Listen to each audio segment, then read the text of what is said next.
Hello everyone, welcome live to 3YTV tonight's broadcast of the National Sim Racing Association Stay Tuned Sports Podcast Truck Series here. We are at the Roval. We'll be turning left and right here tonight for the broadcast of the Brookstone Animal Hospital 125 here at the Charlotte Roval. I'm Peter Short, and joining me in the booth here tonight is Drew Eisenman. And Drew, here tonight we are turning left and right for the first time this season. You see a beautiful look of the Charlotte Roval right there, and trucks everywhere scattered across the racetrack here tonight. It is a very interesting racetrack, this one. Of course, a fairly recent addition to the NASCAR circuit, and a lot of drivers have sung a lot of praises about this Roval.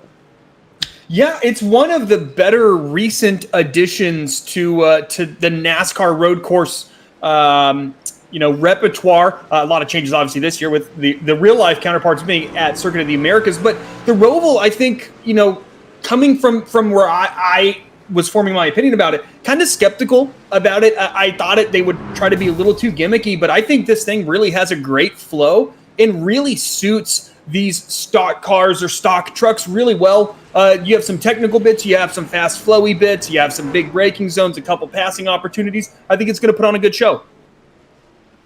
Absolutely, very much looking forward to it here tonight. Now, we do have a couple of drivers out there on the racetrack right now. Excuse me, but it is JT Poole right now, fastest here in the practice session. Just about 2 minutes left here in the lead up to the qualifying session. Of course, brought to you by Craig Setup Shop. We'll figure out which of these drivers will pick up the Craig Setup Shop pole award here tonight. But JT has run 27 laps here in this practice session and has a lap time, Drew, about 0.4 of a second faster than the second place driver in the practice session. That is, of course, the number 8 machine right there, Andrew Himmelman. But Himmelman having a little bit of an issue there in the backstretch bus stop. There is the Utz number 26 machine, JT Poole. He pulls off the racetrack. There's your reigning series champion here in the Stay Tuned Sports Podcast Truck Series, the MaxGrafix number 49. And Mitchell Adams, he's currently inside the top 5 in the scoring pylon. He's currently sitting 4th. Ben Izenga, the Canadian driver, down in 5th. But you have to go all the way down to 7th to find your current points leader. That would be Christopher Darling, Drew. Yeah, but I do think that lap times are obviously important, right? Pace is relevant over the course of a race. But for me, it's who can minimize the mistakes, because in the Roval, right, like as you see right here, the walls are so close compared to most tracks that we go to that I think the mistakes are punished pretty severely, whether you meatball the thing, hopping over one of these big curbs in one of the chicanes, or you get a little too aggressive through a corner like this one where you're going to get that truck right out against the wall right there, where a small mistake can cost you either a lot of time or just ruin your chances for a race win. So when I see somebody like JT Poole, who is exceptionally quick, when I see Drew Himmelman, Paul Bilson, Mitchell Adams, Ben Izenga, our top 5, it's great to have pace, but I think that speaking to Chris Darling earlier this week, that he's going to be more focused on keeping that thing clean, consistent, and minimizing those mistakes. And that's going to be important here tonight. And speaking about mistakes, Mitchell Adams there just absolutely pile driving the number 49 machine there into Heartburn turn number 1 here at the Charlotte Motor Speedway. Big shout out here tonight to the Brookstone Animal Hospital for sponsoring tonight's race. We won't be giving away all too many Brookstone Animal Hospital Lucky Dog Awards here, as Jason Gracias there absolutely blowing through the bus stop there on the backstretch. I'll tell you what, that lap time won't count. There's the number 84 of TJ Buck, as you can see everyone working their way around the racetrack. And Drew, that graphic in the bottom right-hand corner of your screen going to be important here tonight for a lot of drivers. And now TJ Buck there blowing through the cones there on the backstretch as we wrap up the practice session and move over to the Craig's Setup Shop pole shootout here at Charlotte Motor Speedway. It is the 84 machine there of TJ Buck rolling out onto the circuit. And Drew, why don't we go on board here with the number 84 machine and watch him turn a lap here around this racetrack and talk the fans through a lap here of the Charlotte Roval here in the Craig Setup Shop pole shootout. Absolutely. We'll see if I can remember these corner numbers. That's always something that I'm not great at. A little bit of oversteer there for the 84 truck to use a road course turn. term, you get to that gas a little too quickly. But here we have kind of the deep infield section that's real tight, real technical. You're trying to get through that right-hander, set yourself up for this left-hander, go right up against those cones. You'll bring this thing right out to the edge of the wall. Try to take as late of an apex as possible to get back up onto the banking, and then you're pretty much flat. I mean, you should be flat out right here. If you're not, you're doing something wrong through the oval turns 1 and 2. TJ maybe trying to get a little bit of heat into those tires. And here's another real tricky part, not as important obviously on this outlap, but just making sure you nail your braking markers so you maximize that entry speed, but not costing yourself getting back onto the throttle, which will be a huge penalty if you just get in a little too deep and you can't get to the gas like you want, because this is a long run up through 3 and 4 to the front stretch chicane, which this is what's important for TJ Buck to nail, is to get this thing through this chicane cleanly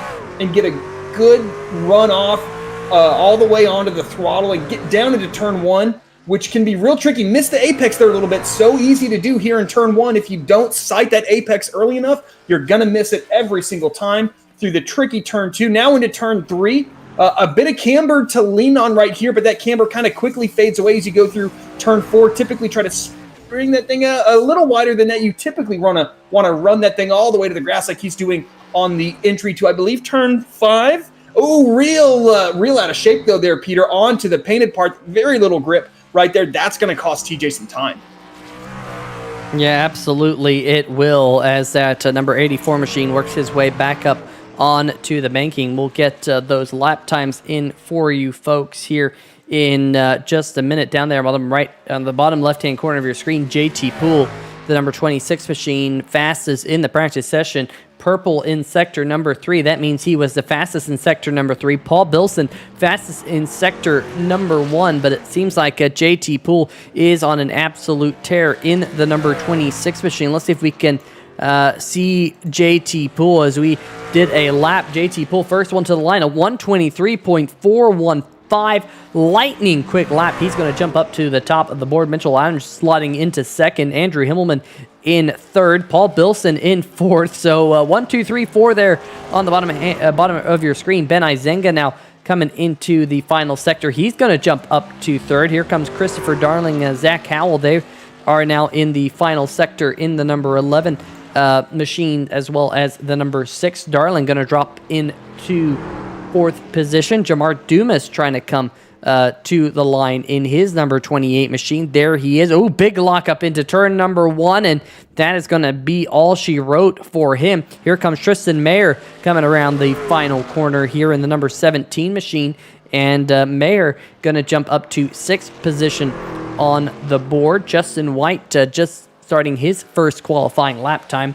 But so far, Drew, all things looking good for this driver right here, the number 26 machine of JT Poole, looking to pick up tonight's pole award, brought to you by our friends over at the Craig's Setup Shop. There's a link in the description here tonight to the Craig's Setup Shop and craigsetupshop.co.uk. Make sure you check them out if you're interested in iRacing and getting some very, very quick setups. That is the place to check out. Here is JT Poole, very, very quick himself. And oh my goodness, Drew. Might have to go to a backup truck after that one. Yeah, interesting landing there. Didn't quite stick it getting perched up on the wall. But I guess that's one way to kind of end your lap quickly is Izinga all sorts of sideways. And spectacular looking, but very, very slow to exit the chicane that way. You're not propelling yourself forward when you're propelling yourself sideways by spinning up those wheels that severely. It's a lot of fun, but it's just not the quickest way, as we see Matt Vanderkoy coming into the front stretch chicane. A little tight there. Yeah, I see he had too much wheel. It's the 62 of Ullery also spins her around. The 60 completely blew the chicane right there. He didn't exit wide enough, and then that really cost him as far as how much wheel he had to input that thing. But there you go, folks. Qualifying is over. Only 15 drivers managed to put in times. JT Poole, our pole sitter. Yeah, we'll see if we can have a word with JT Poole here, because I think the big question, Drew, tonight is going to be not only is he going to pick up tonight's Pole Award brought to you by our friends over at Craig's Setup Shop, but also the big question for JT Poole, is he going to try and pick up the Buttkicker Challenge? JT Poole joining us up here in the booth. Congratulations on picking up the Craig's Setup Shop Pole Position Award, but of course, we know the Buttkicker Challenge is a thing. Are we going to see you take that challenge here tonight? It's tempting. It's a long track, long race, but I just don't think there's too many overtaking zone. It's a long way back to the front with 27 trucks in the field, so I think I'll pass. Now, I'm going to have to tempt you here, because our friends over at Buttkicker, great sponsor here at the National Sim Racing Association. If you haven't checked out Buttkicker, make sure you do so. There's a link in the description for you to get your butt kicked. But JT, let's say you pass 16 trucks in the first 20 laps. I think that's doable. You have a lot of pace. You were 0.4 of a second faster than everyone else in practice. You do have one stage yellow here. So I'm trying to tempt you to take that Buttkicker Challenge here tonight, but you do have one stage caution at lap number 20. How important is it to get to lap number 20 and be in a good position for the last half of the race? Yeah, it's very convincing, but I won't take it. But that stage break, it's going to be very important to try and get as far front as he can. I just don't want to start from the back and try and not get caught up in the possibility of someone else's mess. All right, well, another week, the Buttkicker Challenge will go by the wayside. Big shout out to our friends over at Buttkicker for sponsoring the National Sim Racing Association, and congratulations here on picking up the Craig Setup Shop Pole Position Award here tonight at Charlotte. What are your keys to the race, and how do you get around this place so fast? I don't want to give away my secrets. Oh, come on. We're up here in the booth. You just got to... No one's watching this broadcast. I mean, right now we have 15 people. You're giving away your secrets to 15 people. Is that going to lose you the race here tonight? Do what I did at the end of qualifying and take turn one like I did. It's my day. Oh, there you go. Go flipping and flying. That's JT Poole's secret to the race here tonight. Congratulations on picking up the Craig Setup Shop Pole Position Award. Not participating in the Buttkicker Challenge this week. Maybe we'll see you participating in it next week. Best of luck tonight, JT. Yes, sir. Y'all have a good one. And just to make sure we get JT to the right room, I can't remember where I moved you from, JT. What room were you in? MaxGrafix Racing Team. Okay, that's what I thought. I just didn't want to... I didn't want to screw that one up, because if I screwed that one up, then we could be in trouble. But anyway, the number 26 machine, JT Poole, Drew, looking very, very fast here tonight. It's going to be an interesting night, that's for sure. It certainly will be. I have firsthand experience racing JT at Watkins Glen in the Gen 6 cars, and he was mighty quick there that night. No surprise to see that 26 be mighty quick tonight as well, as now we are just about a minute left in the warm-up before we grid these things up. But it's a pretty outstanding effort, I think, Peter, to back up actually better your practice time in qualifying here, because you're just so leery of getting those dreaded 0Xs, right? Just tapping the wall a little bit, just dropping one tire into the grass. It's so easy to get your lap time essentially disallowed that I think it's a really good job by JT to actually improve by almost 3.03 seconds over his practice time. Yeah, that is definitely for sure. Folks, here on 3Wide TV, we are debuting a little bit of a different look this week. iRacing did an update midweek, and all of our graphics package that we did have did go belly up, so hopefully you're enjoying a little bit of the new look here tonight. We got people going on in the chat. We got lots of chatting going on right here, as we've got 25 seconds left in the warm-up session. Dana Himmelman, Garrett Gleason, Johnny Williams in there, Ronnie Jr. in the chat, Jerome Frawley in the chat here saying, go, Cluis, drive fast, turn left, don't wreck. Yeah, definitely don't want to wreck. Stay tuned Sports in the chat. David Rotes in the chat as well. We thank each and every one of you for joining us right here on 3Wide TV.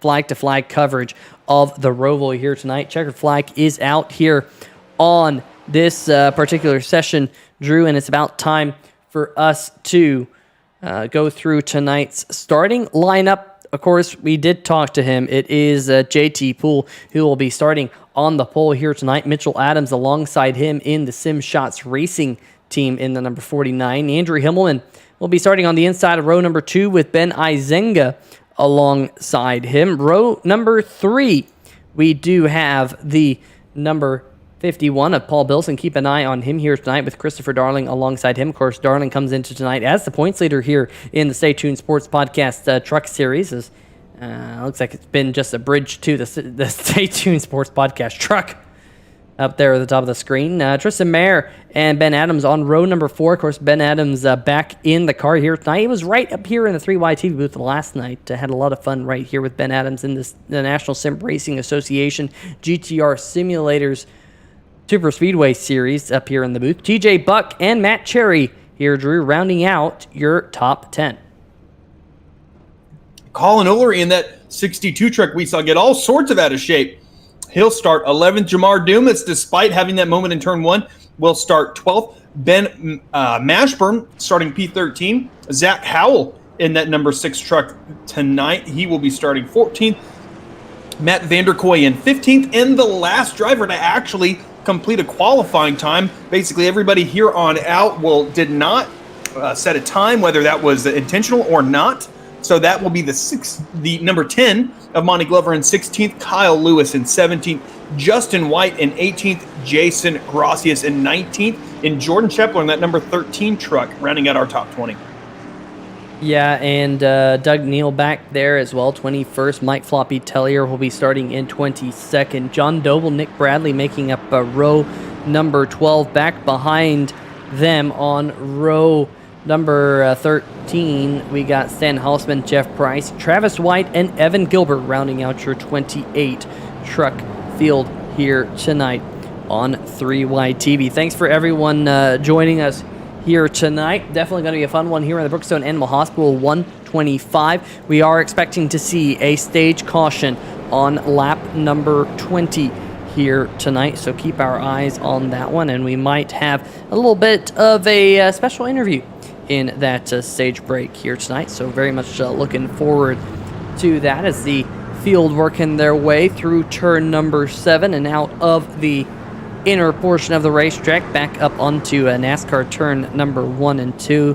Drew, the turn numbers here at this racetrack get a little bit wonky with the NASCAR track and all of that goodness, but definitely going to be a lot of fun here tonight. We'll be able to keep on top of it on 3YTV. Big question for the chat here before we go. Green flag. Of course, we're not going to have all too many caution flags here tonight. Who is going to walk away with the checkered flag? Drew, JT Poole definitely at this point looking very, very fast, but you and I know all it takes is one mistake here on these types of racetracks and your night is completely toast. I've made mistakes on road courses. I know you've made mistakes on road courses. JT Poole's making a mistake here, forgetting that there's a chicane on the backstretch. I mean, I'll tell you what, this race here tonight is going to be a little bit of an endurance race. You're going to have to hit your marks for all 55 laps.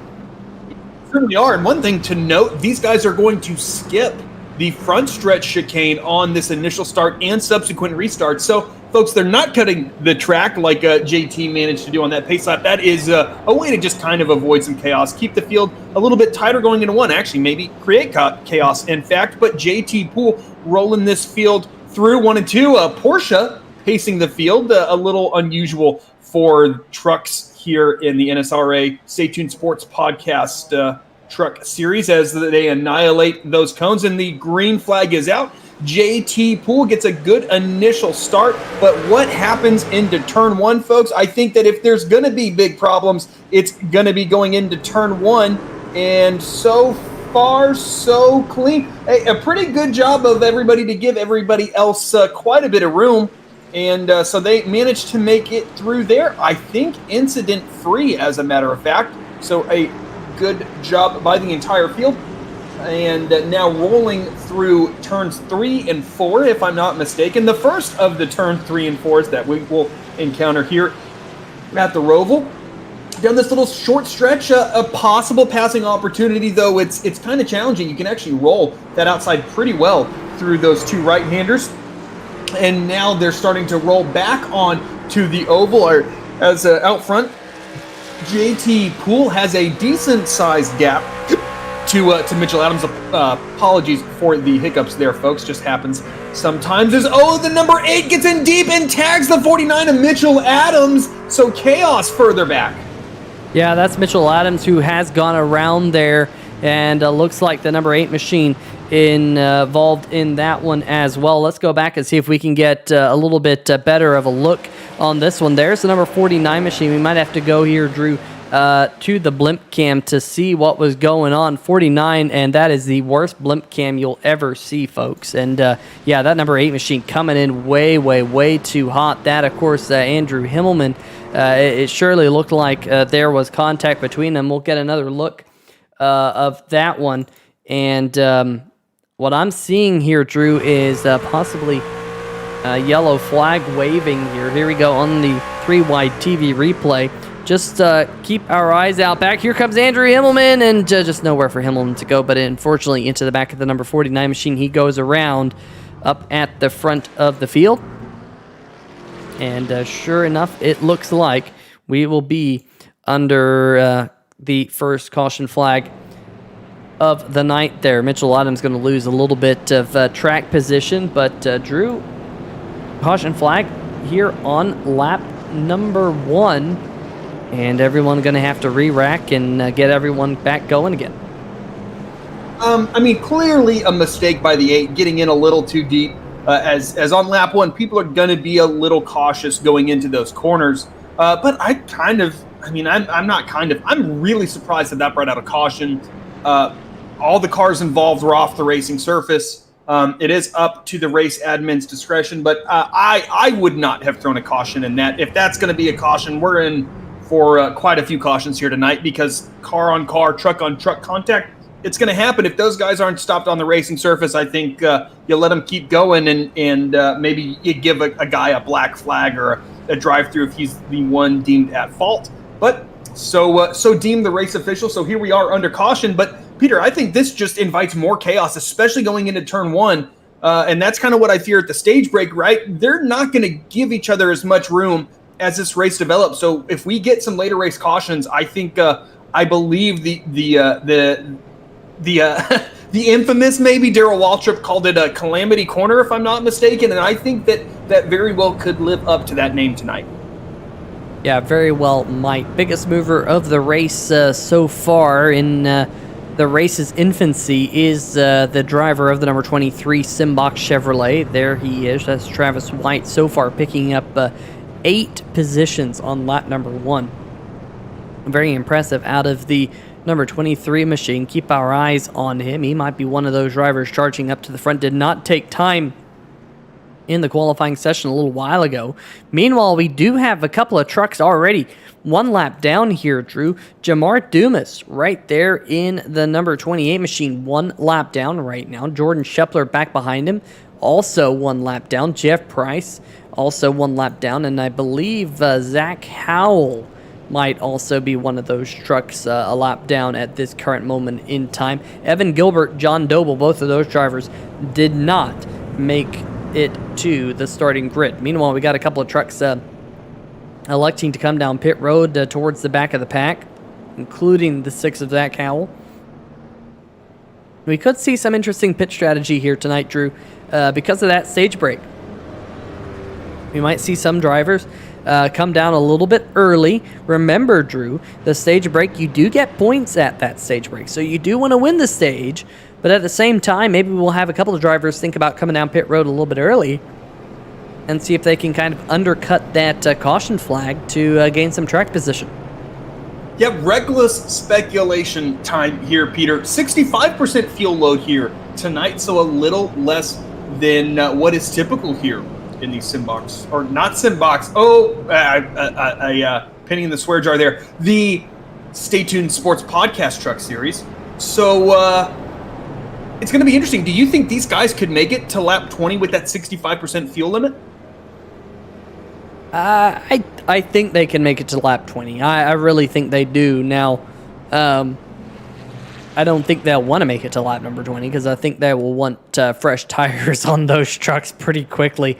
With the tire fall off that they have here on these trucks, they will lose quite a bit of time and a lot of time very quickly in their lap time department. So we will see how that develops as the run goes on. But I think they can make it to lap number 20. I think they can make it to that stage break. But the interesting question is going to be, can they make it from lap number 20 to the end of the race? Can they make it to lap number 55? And that's where I think things got a little bit more dicey with this 65% fuel that's in the tanks right now. Of course, them running around under caution flag here will help their fuel mileage. Usually the age-old rule of thumb, Drew, is for every lap that you run under caution, you get an extra lap of fuel under green flag conditions. So we'll see whether or not that holds true here with JT Poole leading the race. Ben Izenga alongside him. We saw that contact between Mitchell Adams there in the MaxGrafix machine and the number 8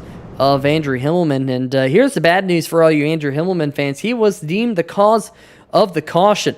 Andrew, that means he's going to have to take an end of longest line penalty in the Sim Shots number 8 Silverado, and he's got a lot of front end damage on that truck as well. You can see him trying to get that damage repaired, which is a real tough break for the number 8 machine, who really has been on a tear so far this season, and he's going to have to come from well back in the pack. Yeah, I mean, so if he didn't get this damage all fixed, Peter, I would think that what would be smart for that 8 to do, and maybe he did. This is, again, just reckless speculation. I don't think it would be a horrible idea for him to lose a lap and get that thing 100% fixed, because you have that stage break at lap 20. And it's just kind of, I think, unlikely that we get a ton of trucks a lap down. So I think that would be a viable strategy, right? I mean, we have 1 minute and 25 lap times here right around, depending on the driver. But so I think that's a lot of time to lose for these guys. But maybe JT goes on a tear. Maybe we have some slower lap trucks, and maybe that strategy wouldn't work out. But that number 8 truck certainly has kind of put himself behind the 8 ball here. And it's just kind of one of those unforced errors, Peter, that we talked about. It doesn't matter how much pace you have.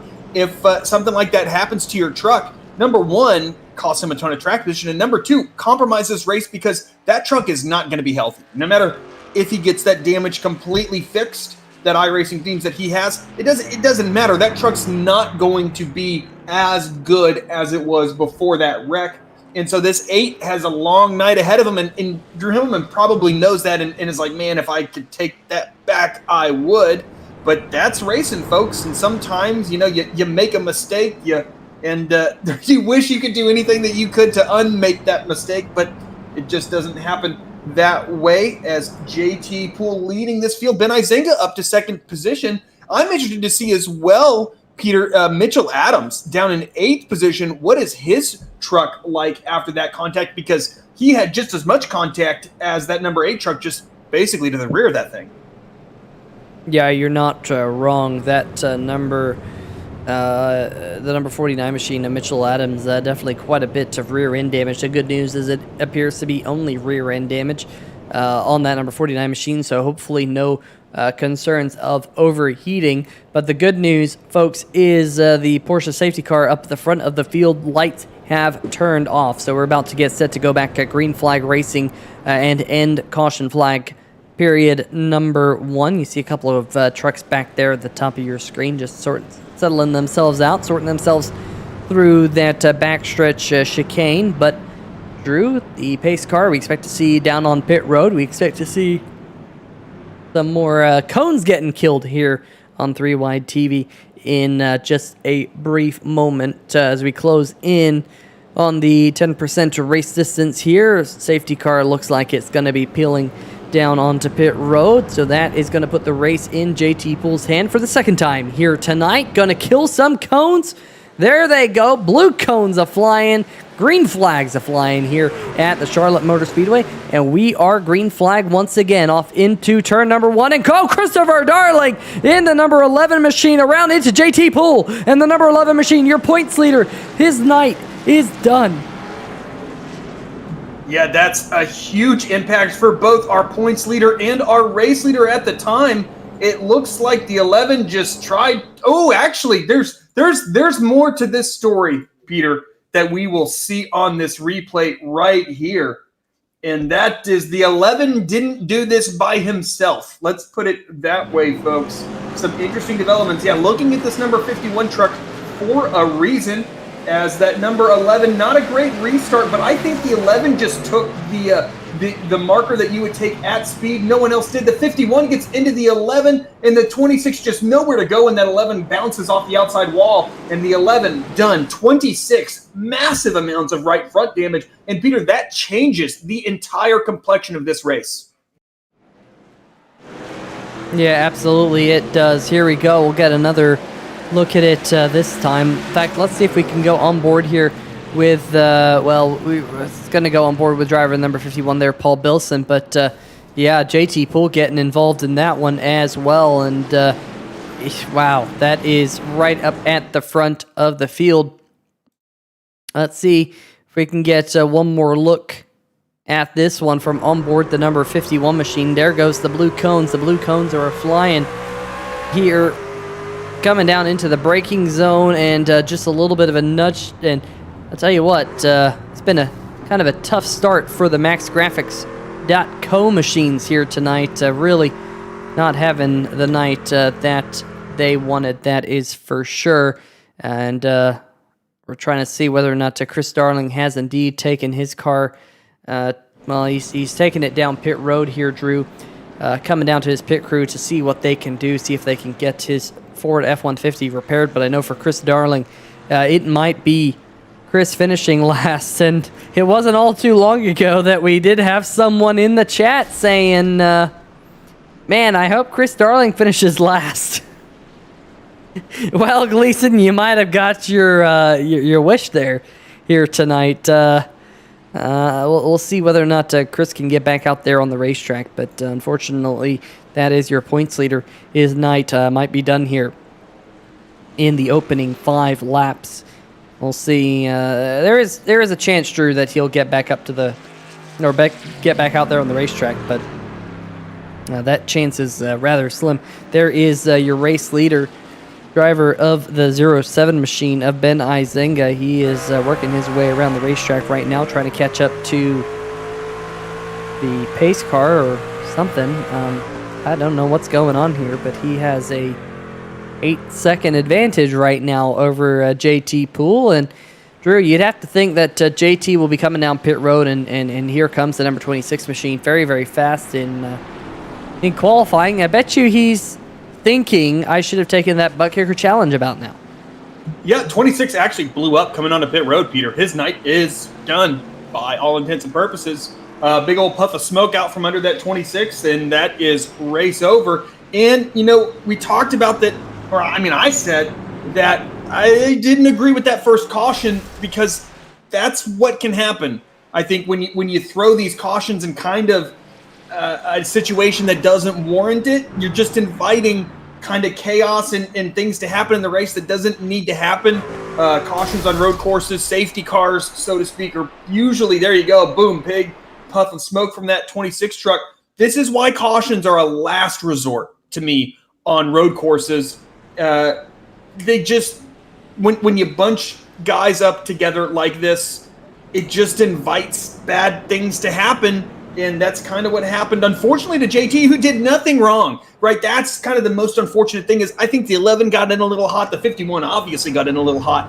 And the guy that pays the biggest price, obviously the 11 did as well. But JT Poole is the guy that has all the damage in the blown motor now. And he was just a race leader before that caution was thrown. And now his race is over by basically no fault of his own.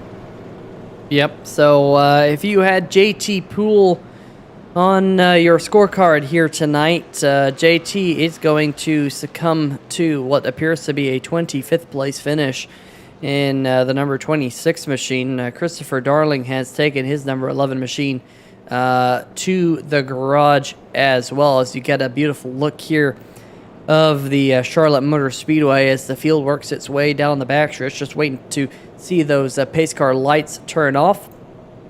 We have some more people joining us in the chat. Patty and Kareem in the chat here tonight. Patty and Kareem rooting on Lucas here tonight in his machine.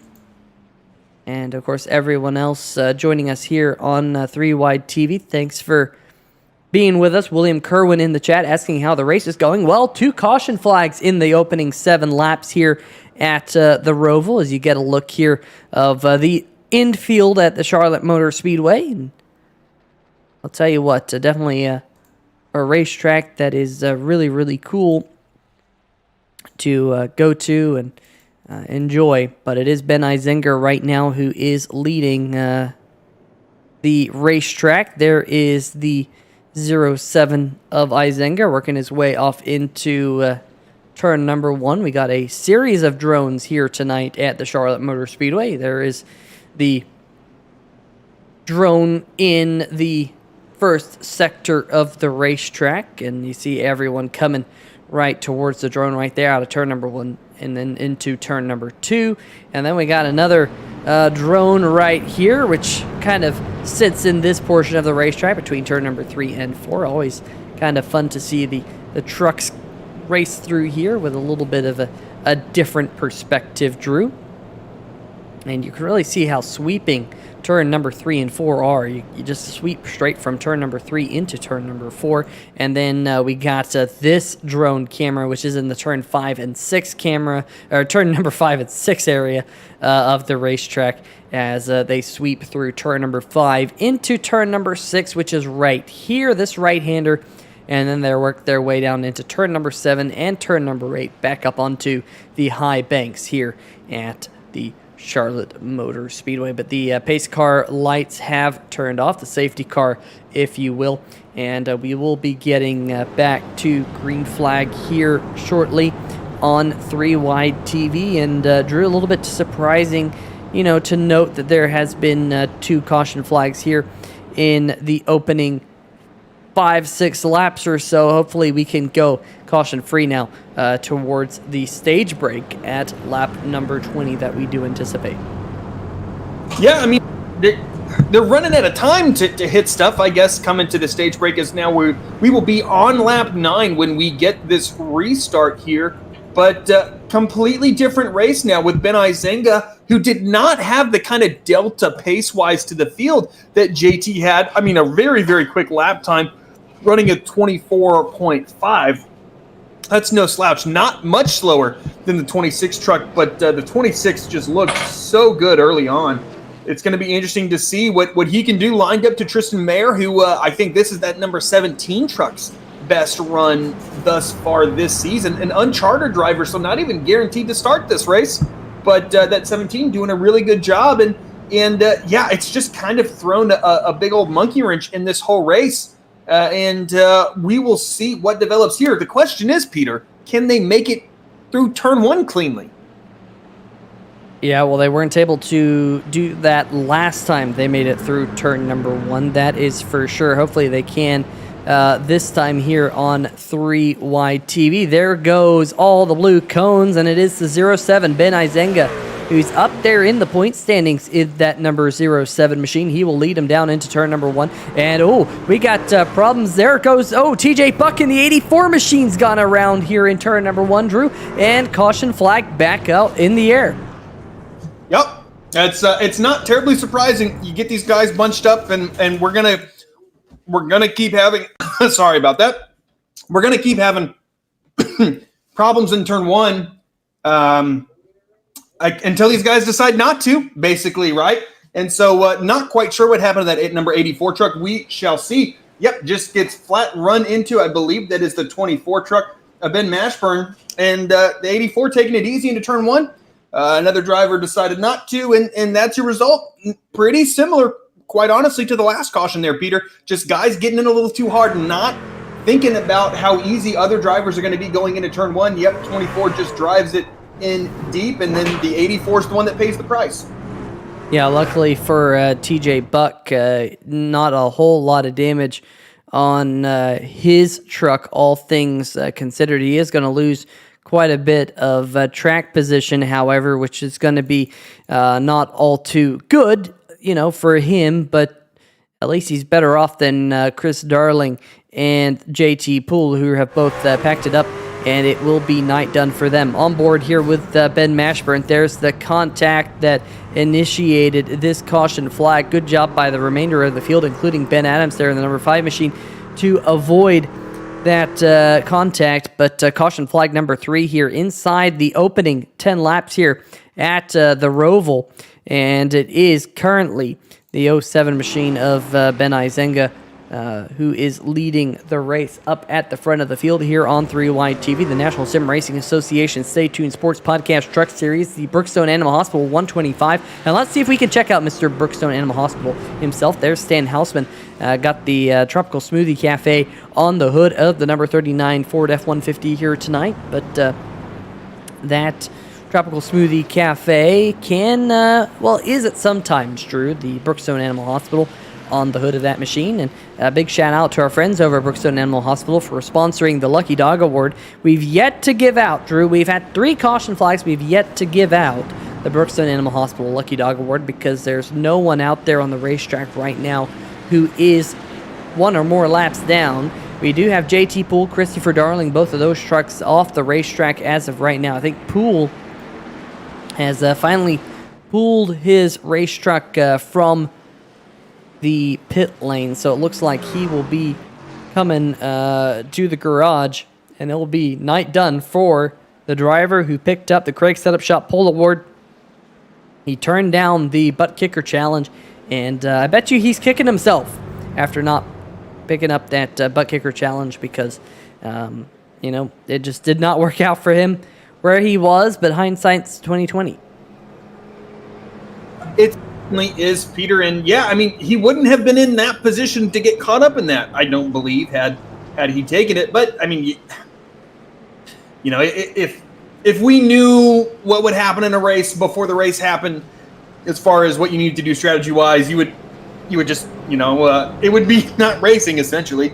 So it's just one of those deals where I'm sure JT is super frustrated because I think that 26, as long as he did what he was doing in practice, because he just kept clicking laps off in practice and was really quick and just got caught up in something not of his doing whatsoever. Same with that 84 truck, quite honestly. And he's the one that started on the pole, had the pace, and kind of wishes, man, I should have started from the back. But such is life. That 26 will be back and very quick, I am sure, in future races. But the guy up front that's been keeping it clean and kind of avoided all this chaos is that number 07 truck, because we had more smokers there on pit road.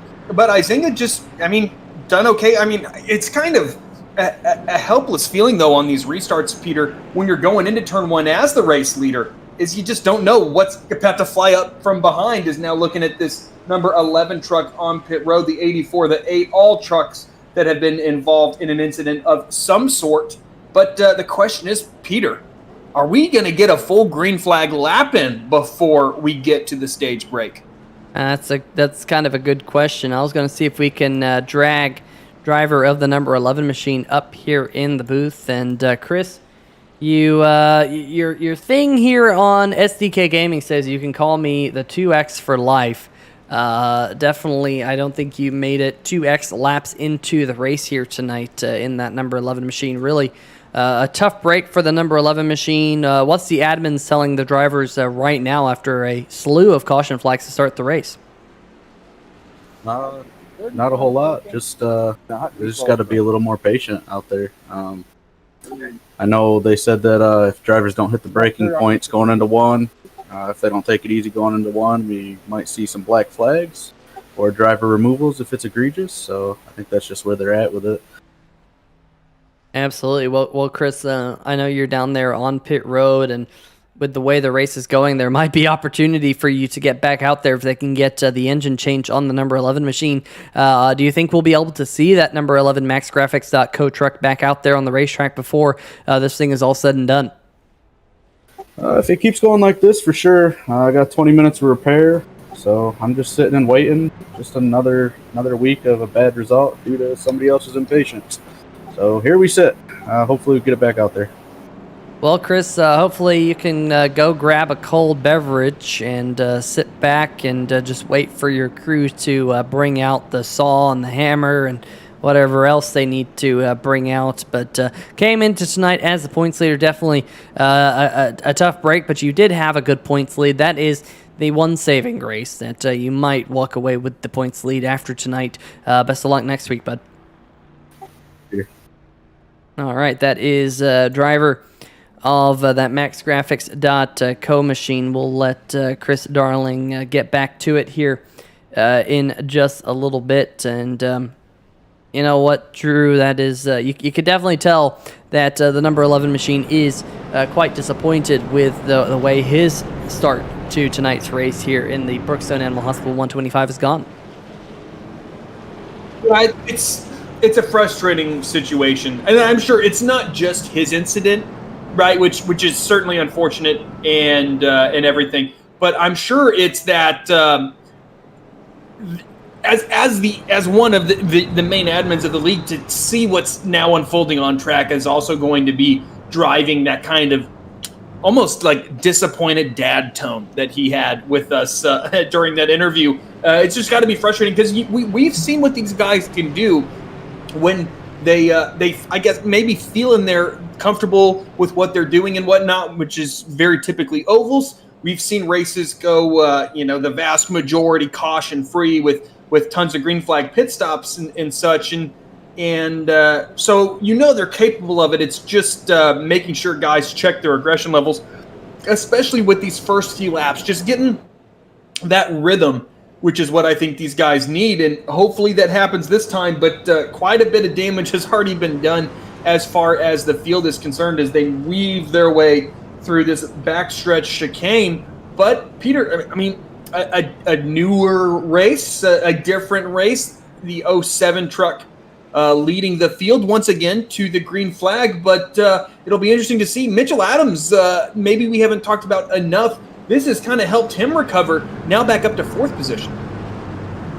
Yeah, you're not wrong. That number 49 machine, he went around on lap number 1 in the final bus stop chicane that we had, and now he's back, like you said, up into the top 4, and he got a pretty good restart in his machine as Tristan Mayer has a cone stuck to the front of the number 17 machine. He dives it off into turn number 1, still with the cone stuck to the front end of that truck, but Ben Izenga able to get on through, and looks like everyone towards the back of the pack able to so far make it through turn number 1 for only the second time cleanly tonight, so that's a positive. Now everyone working their way through turn number 3 into turn number 4. Has Tristan Mayer finally lost the blue cone? Yes, he has, but the number 2 machine is going around towards the back of the pack, and he is in the outside wall right now. That is Justin White. We stay green. A single car accident right now. He's off the racing line here, Drew, and he's going to have to get that number 2 machine pointed back in the right direction, but we stay green after that. A little bit of a hiccup. I think he just got a little bit kind of on got a little bit of wheel spin, got on the power a little bit too quickly. Let's get this 3-wide TV replay right here.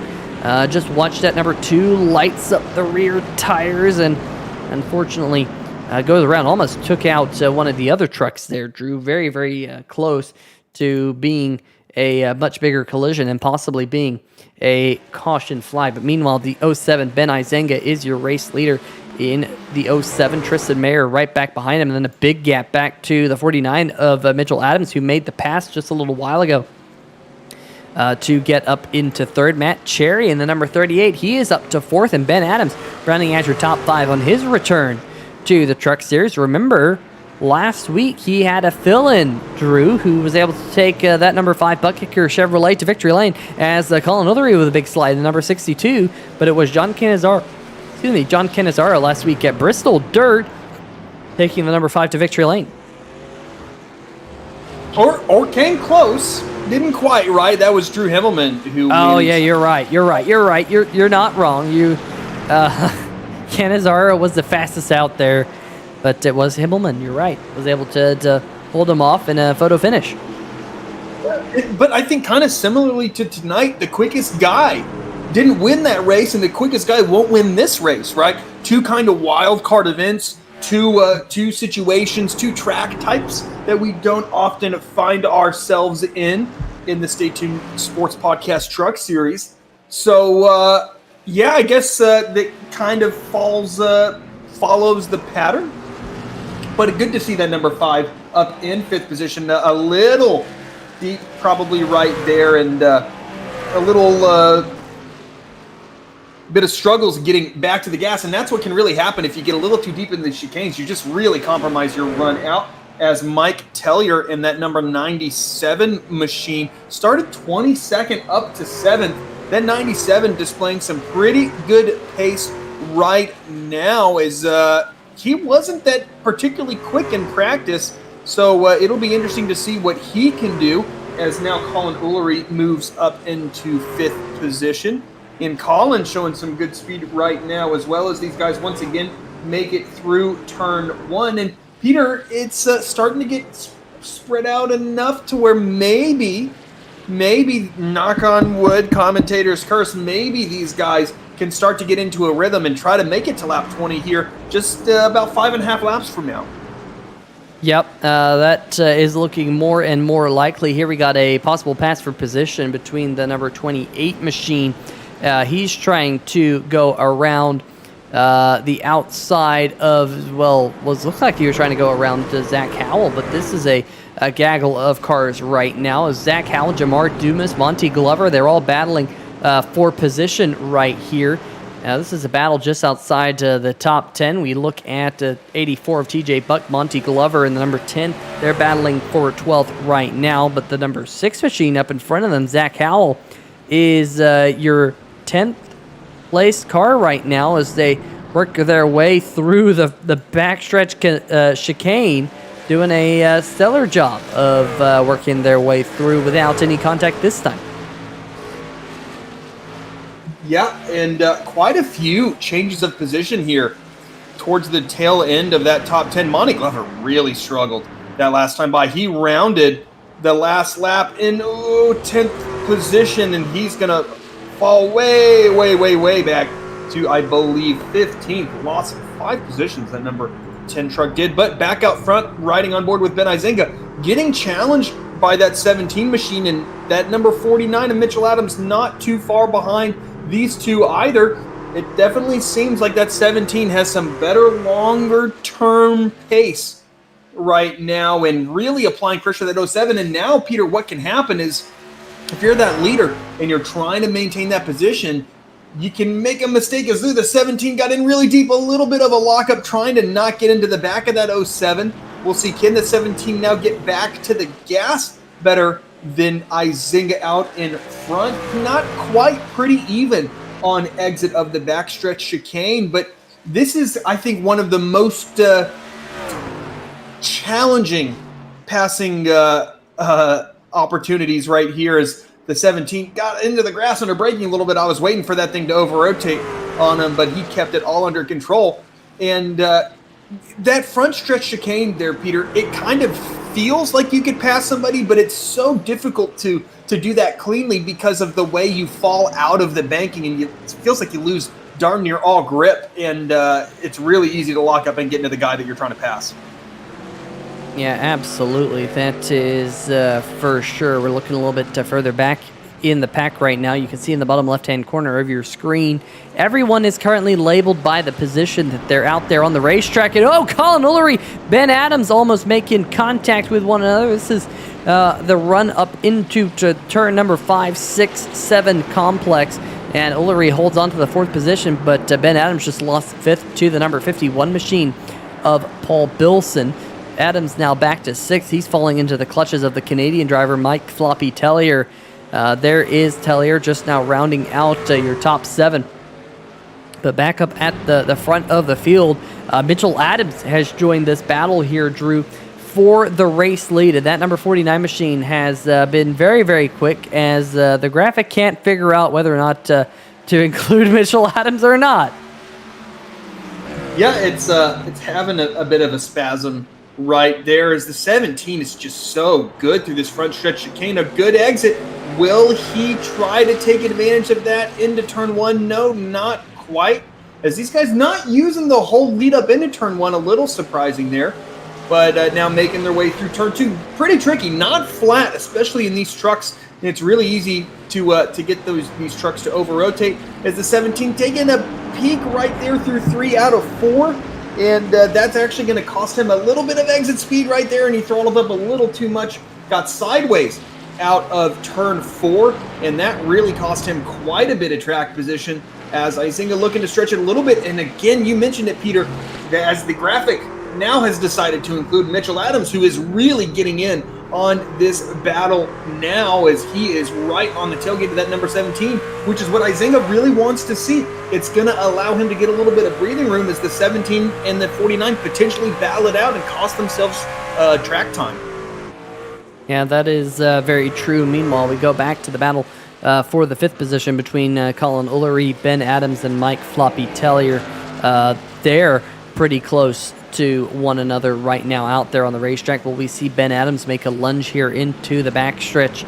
Chicane does not look like it this time through, so we'll see whether or not Ben here can kind of get a draft. There goes Paul Bilson in his machine. Looks like Ullery just got a really good launch coming out of that corner, and looks like for right now it will be a little bit larger than what we saw when we first joined it. Meanwhile, the battle for second between Tristan Mayer and Mitchell Adams continues to be red hot as we close in here on the conclusion of lap number 20. Caution flag will come out. It will be the stage break. And these drivers here, Drew, they're fighting for points. And Tristan Mayer, they're slamming the curb, those sausage curbs that they have here at the Roval, and able to get all 4 tires back underneath them and get that thing pointed in the right direction as they work their way back up onto NASCAR turn 1 and 2.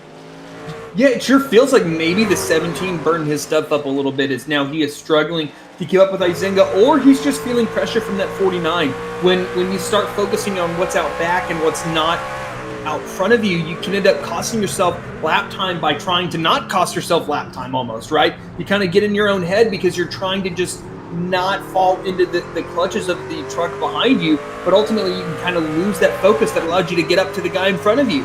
And so maybe that's what that 17 is suffering right now a little bit, though Mitchell Adams, not a great chicane right there, cost himself quite a bit of time. And so now that alleviates some pressure from that number 17 truck, does he get into that chicane really hot compared to Izinga, who seems like he gets a better run off because he just is a little easier on entry. And he's able to make that exit work, but the 17 now starting to close back in on Izinga as we are now on the last stage, and already caution. Feels like an early stage break as they just get on lap 20 here, Peter.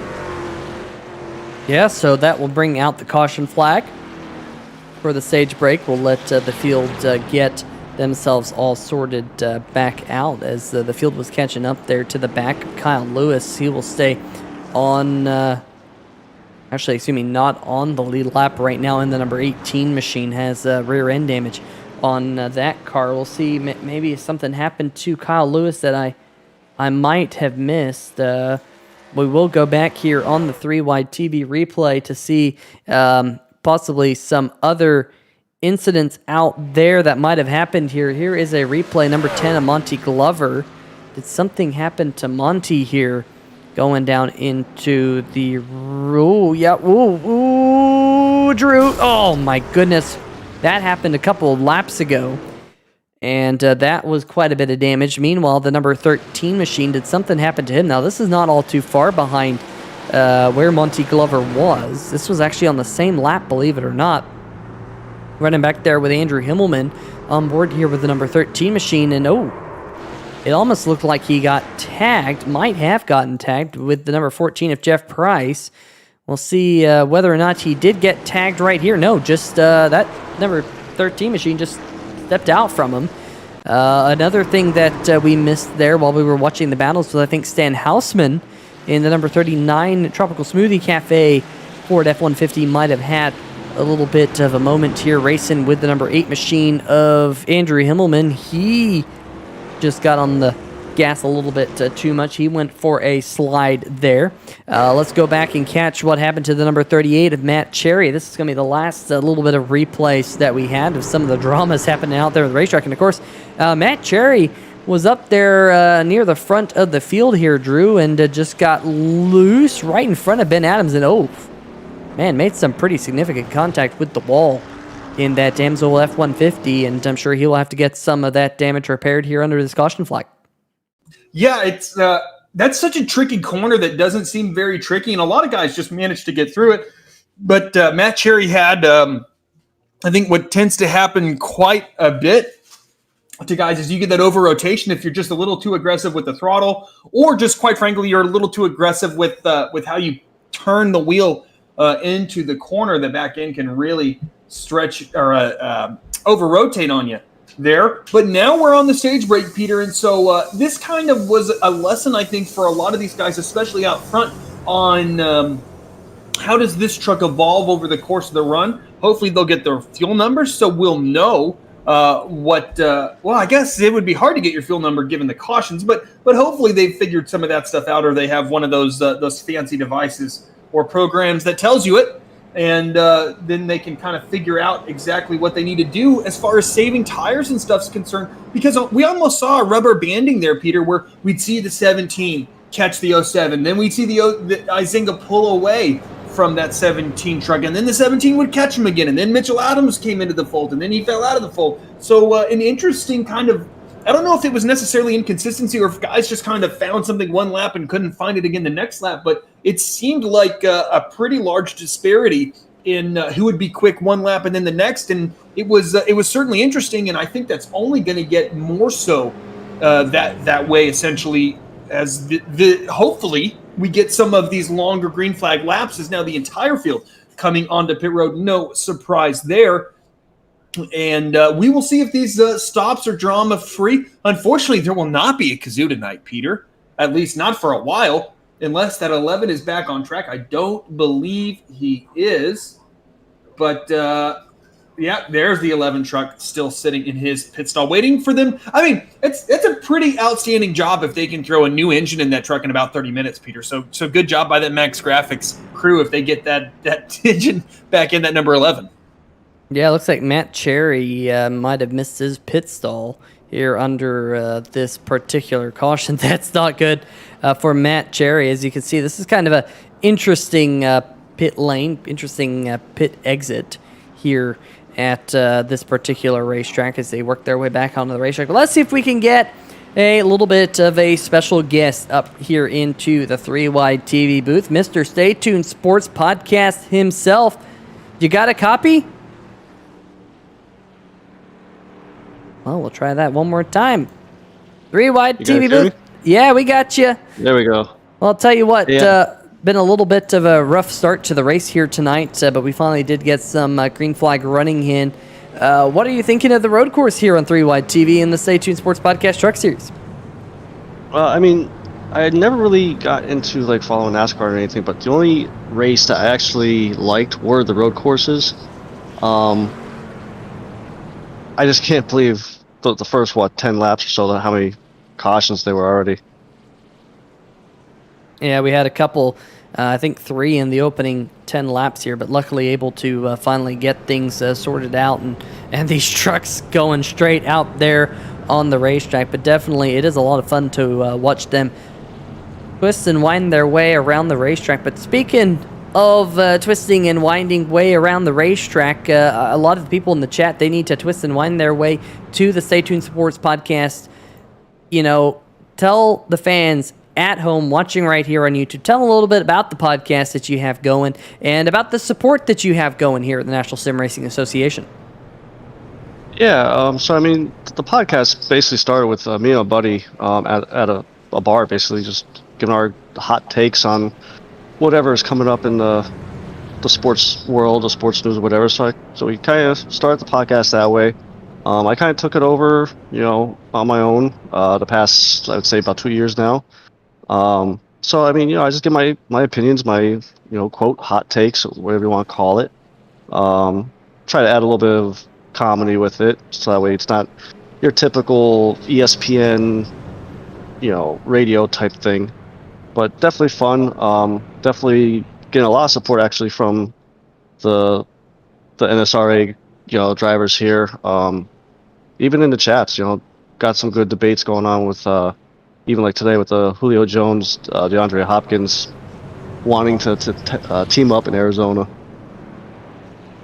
Well, I'll tell you what, you probably have quite a few hot takes of the sports market that I happen to be in, the DFW Metroplex. I'll tell you what, probably one or two hot takes about what's going on up here in Dallas in one way or another. But folks, you got to listen to the Stay Tuned Sports Podcast. It definitely is a little bit of comedic relief. And then we try to do that up here in the 3Y TV booth. We try and have a good time with all the people in the chat, and we really appreciate you being in the chat here all the time here on 3Y TV, really rooting on these drivers out there. Yeah, and it's easy to get in this chat because you guys definitely make this broadcast very enjoyable, and again, much like myself, you guys make this not your typical broadcast, NASCAR broadcast. You kind of get your own little humor with it.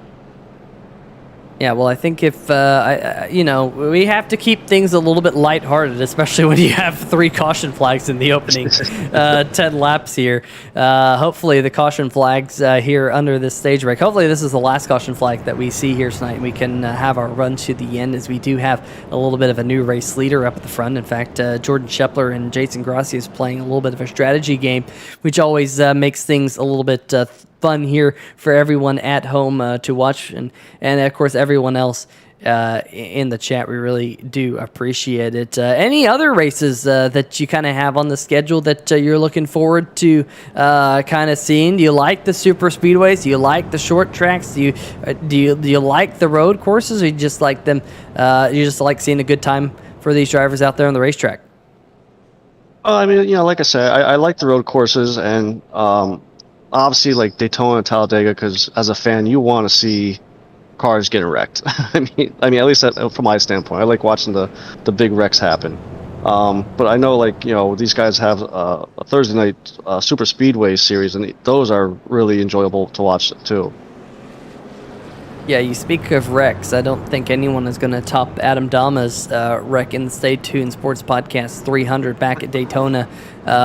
We hear that he might still be orbiting the planet. He was in the chat for a little bit earlier this evening. He's had some hardware issues. Hopefully he can get that all rectified. But really appreciate you jumping up here in the broadcast with us. We'll let you get back to the chat. Hopefully enjoy it here as we're about to go back green. Thanks for joining us. Yeah, thanks for having me. All right, folks, that is Mr. Stay Tuned Sports himself jumping up here in the 3Y TV booth. But Drew, green flag back in the air, and it is Jordan Scheffler who led us back to green. Last pitted on lap number 11, and a big wiggle out of Ben Izenga in the 07 machine, and that allowed Jason Gracias to get right back by him, and he throws a block on Tristan Mayer back behind him, but Colin Ullery and Mitchell Adams side by side as they go through turn number 3 and 4. Yeah, 13 gets all out of shape, and was formerly our race leader, now isn't. So the 07 and the 13 actually made contact coming out of turn 1. That really checked up the 07. The 07 almost spun her there, actually, and just kind of all sorts of chaos. And now the 13 really struggling, as I believe he stayed out, or at least was not on strategy with the rest of our race leaders. So interesting happenings there for the first few moments of that restart, but everybody made it through turn 1. Everybody thus far has made it through cleanly on this restart. Lap is going into the bus stop. Oh, the 51 gets in there really deep, but the number 1, Jason Gracias, yeah, there we go. This was there's a lot of tire smoke coming from the vicinity of these cars right here, but luckily made it through cleanly for everybody. Now the 60 truck is the one that we are focusing on with the 84 TJ Buck. Looks like they're coming out of turn 2 right now. Will the 84 be able to make the pass work? The 60 locks up. He's going to run wide, and a little bit of a self-spin. Is he going to get stuck on those sausage curbs? That is a precarious situation, though I think that's the right move right there. The 60 gets it rolling again. And Peter, I suspect that is a little bit of late braking followed by some wheel hop on that 60 truck when you start chattering those rear tires. As now, the 62 of Colin Olerud just smashed the wall right there. That black truck stuck on the outside lane. Not quite sure what happened. He just went into the frame right there as the number 1 gets passed by the 07 and the 17. We have all sorts of happenings right now, as I believe we're going to be looking at Colin Olerud going through 3 and 4. It'll be the exit of 4. It gets a little bit loose into 4, and that just puts him on the wrong trajectory and boom into that outside wall. And that 62 is hurting after that impact there, Peter. A whole lot happened in a really short amount of time, as now Ben Izinga's our race leader. Yeah, Ben Izinga was able to get it past Jason Gracias, Tristan Mayer, as well as you see the number 77 machine of Doug Neal also had a little bit of a moment as well in his machine. So action happening all over the racetrack right now. We're back live here, and it is the 07 to Ben Izinga leading Tristan Mayer. Mitchell Adams has just gotten around Jason Gracias. He moved up to 3rd. Now, Drew, Gracias decided to pull that strategy that I mentioned. That is pit just a couple of laps before the stage break. He pitted on lap number 18. We didn't quite catch it, as Paul Bilson now going to make a dive to the inside of the number 1 MaxGrafix.co machine. Looks like Gracias going to hold on there. But Gracias was able to inherit all that track position because he pitted a couple laps earlier, and then everyone, of course, pitted under the stage break on lap number 20 or so. Lap number 21 was when they came down pit road. So that gave Gracias a track position. Now he has slid back to the 4th position. We did see the number 13 of Jordan Scheffler. He actually last pitted on lap number 11, Drew. So he has about 10 laps on his tires. He slid from the lead all the way back to 13. So we'll keep our eyes here on Jordan Scheffler here over the next, I'd say 10 to 15 laps. But Paul Bilson now to the inside of Jason Gracias through NASCAR turn number 1 and 2. And it sure enough looks like Bilson will make that pass for the 4th position. But up at the front, it is Ben Izinga leading Tristan Mayer. And this battle for the lead, Drew, we kind of talked about it there before the stage break, that it was pretty much red hot. Well, it hasn't cooled off. It is still Tristan Mayer right behind Ben Izinga here going into the final chicane. And oh man, that number 17 on the binders late with a big wiggle coming into the braking zone. And look at the 17. 17's got a run here, Drew. He's looking to the inside into turn number 1.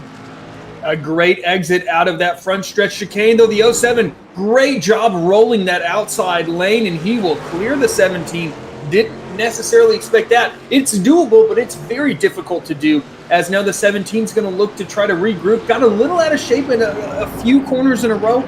You always worry about overheating those rear tires, and then the thing just becomes a handful, and you're going to struggle to be able to pass the driver in front of you. But all of this racing has allowed the guy that you're looking at right now, the 49 of Mitchell Adams, to get up there and potentially take advantage of any misfortune that these guys could have racing each other this hard, as once again the 17 is closed up right on the back of Ben Izinga.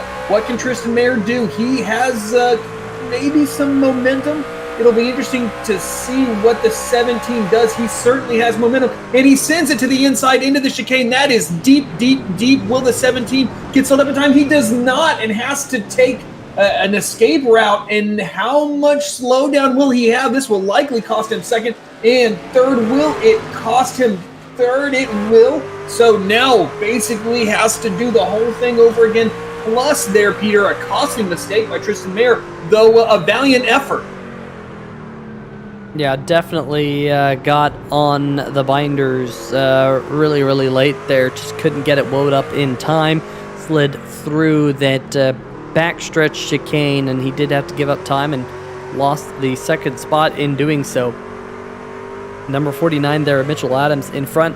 And keep our eyes on the number 49 machine. Of course, Mitchell, our reigning series champion here in the Stay Tuned Sports Podcast Truck Series. In fact, back-to-back reigning series champion, trying to go for 3 in a row, trying to do the three-peat in that number 49 machine. But we'll stay on board here with Tristan Mayer as the 07 there of Izinga gets a little bit wide through turn number 6 into turn number 7 here. Gonna keep it into turn number 8. And Drew, that turn number 8 is a tricky corner because you can do exactly what the number 49 of Mitchell Adams did there. Slide out wide, get on the power with a big power slide, and now he has the number 17 of Tristan Mayer all over his back bumper, and Mayer here trying to not do what he did last lap. Can he get on the binders? Can he get it slowed down in time? Yes, he can. And the 17, he's going around here, Drew, and the 17's battling for a second, and all of a sudden, he's going to have to give up a ton of time right here. Yeah, I mean, oh, caution. Caution. I am assuming it is for that. I thought the 17 was enough out of the way, but that is not the opinion of the race officials, because the 17 did it to himself. I think he knew right here that he needed to get by the 49. He was losing some time. Took plenty, just a little too much curb. I actually think he was fine. I think he just took too much curb right there, and that just unsettled the truck to the point where it was going to be difficult to salvage control of that thing. But basically, as soon as it gets going, then the caution flag gets thrown out. Now, I might be missing something. I'm not saying that nothing else happened, but I sure didn't see anything. As now one more time late on the brakes, but he just boom right there. As soon as that truck landed, Peter, it just totally unsettled the stance of the truck, and I just think it was going to be really hard for him to get that thing back under control, as Colin Ullery almost loses that truck going through the chicane as well. But kind of honestly, a best case scenario for that 17 is the caution now comes out, and that kind of helps him salvage all the time that he lost at the very least. Oh, EOL though, never mind, EOL for that number 17 truck. So that certainly was the caution, and since he is deemed to be the cause of the caution, he will start at the back of the pack. So double disaster, in fact, for that number 17 truck. Yep, and that 17 will have to drop to the tail end of the longest line, and it will be fun to see the number 17 fight up through the field here as we are in the back half now of tonight's Brookstone Animal Hospital 125, and you see Tristan Mayer down there on the bottom side of the racetrack just waiting things out. But Drew, there is a possibility. There is a possibility that we might have, for the first time tonight, a Brookstone Animal Hospital Lucky Dog Award. And I think it will be the pole sitter here tonight. Picked up the Craig Setup Shop Pole Award at the top of the show. But JT Poole, who currently sits 16 laps down, 1-6, that's right, more than 10 laps down. He is the first truck 1 lap down. Now, Chris Darling in the number 11 is also out there on the racetrack now. Got that engine repaired. Same thing with JT Poole. But I think Chris Darling is behind JT Poole in the running order. So Darling sits at this moment in time 17 laps down. So JT Poole's the first car 1 or more laps down at 16 laps down. And we'll see whether or not he does pick up the Brookstone Animal Hospital Lucky Dog Award here in the Brookstone Animal Hospital 125. If you're in the greater Atlanta, Georgia area, make sure you check out our friends over at Brookstone Animal Hospital, big sponsor of the National Sim Racing Association here. As you see a couple of the trucks back there, I think they're just waiting to let the 26 machine on by. Or maybe they're coming down pit road, not sure here, Drew, as Matt Vander Kooi back there. Nope, we have a lot of takers on pit road. How about this? Colin Ullery in the 62 machine, he's the first car on pit road. We know Jordan Shepler, he's come down pit road in the Essentia machine. He comes into his pit box. So 8 cars here staying out, Drew, and pretty much everyone else from there on back coming down pit road. Interesting strategy call. Yeah, it is interesting. I think there's going to be a massive pace advantage to those guys that pitted. Just looking at our race leader, Ben Izenga, and how much fall off he had when we went racing on lap 20-ish, 25, running 24s. That dipped down into the 26s fairly quickly in about 4 or 5 laps. So not a ton as now we look at our Brookstone Animal Hospital Lucky Dog Award winner, that number 26 of JT Poole, as we mentioned. And but so there's going to be a significant pace advantage for these guys. I just wonder if it's enough, and if we have enough time left, and how much time they'll lose getting through those other drivers. But it's an interesting call. I think if you're a driver that you're just trying to potentially get up there and contend for a win, this is a really interesting strategy by those guys, because I think that they should be able to make quick work. Honestly, if I believe the 17 pitted as well. this isn't the worst case for the 17 because he's going to be probably the quickest truck on track based on his pace prior to his deal. And then having fresh tires, it's going to be interesting to see how those two strategies kind of collide and if those guys with fresh tires can make it up through the field without blowing through their advantage, right? Because if you push super, super hard with those fresh tires, you basically will level them out with the guys that aren't pushing as hard, that have older tires, but they're just doing a better job preserving them because they're not pushing at 100% trying to get through the field. Yeah, you're absolutely right, Drew. We'll see which of these drivers is able to save their Goodyear rubber as they work their way here under the caution flag, waiting to see when those safety car, pace car lights, whatever you want to call it, turn off up at the front of the field. But for right now, they do stay on. And the Canadian driver, Ben Izenga, one of only two Canadian drivers in the field here tonight, joined by his fellow Canadian out of Sarnia, Ontario. Right there, that is Mike Floppy Tellier. Got that AJ Allmendinger vibe. And Drew, I've known Mike Floppy Tellier for many, many years, and I do know he is an AJ Allmendinger fan. In fact, I believe his firstborn is named after AJ Allmendinger as he comes down pit road here, right behind the number one machine of Jason Gracia. So that's why he's got that AJ Allmendinger-esque paint scheme on that number 97. Goes into his pit box. And, of course, the Intoxicated Gaming logo right there, synonymous with Mike Floppy Tellier on his pit board. So we'll see him have to charge through the back of the pack. I'll tell you what, a Canadian driver on fresh tires at the back of the pack, Drew, that's going to be entertaining to watch here, as it looks like we're going to have 24 laps when we go back green here in just under a lap as they work their way through turn number 3 and 4. Pace car lights have turned off. And it looks like it will be Ben Izenga and Mitchell Adams leading us back to green after the number 17 of Tristan Mayer going to have to start from way back in the pack. That is right, folks. Mayer going to have to be well back. But, Drew, I'm wondering... Just wondering, remember that fuel window? I'm wondering here if, with 25 laps to go, whether or not those drivers who just came down pit road, like Mike Floppy Tellier, can now make it to the end of the race on fuel. Yeah, it's going to be interesting to see exactly how that plays out.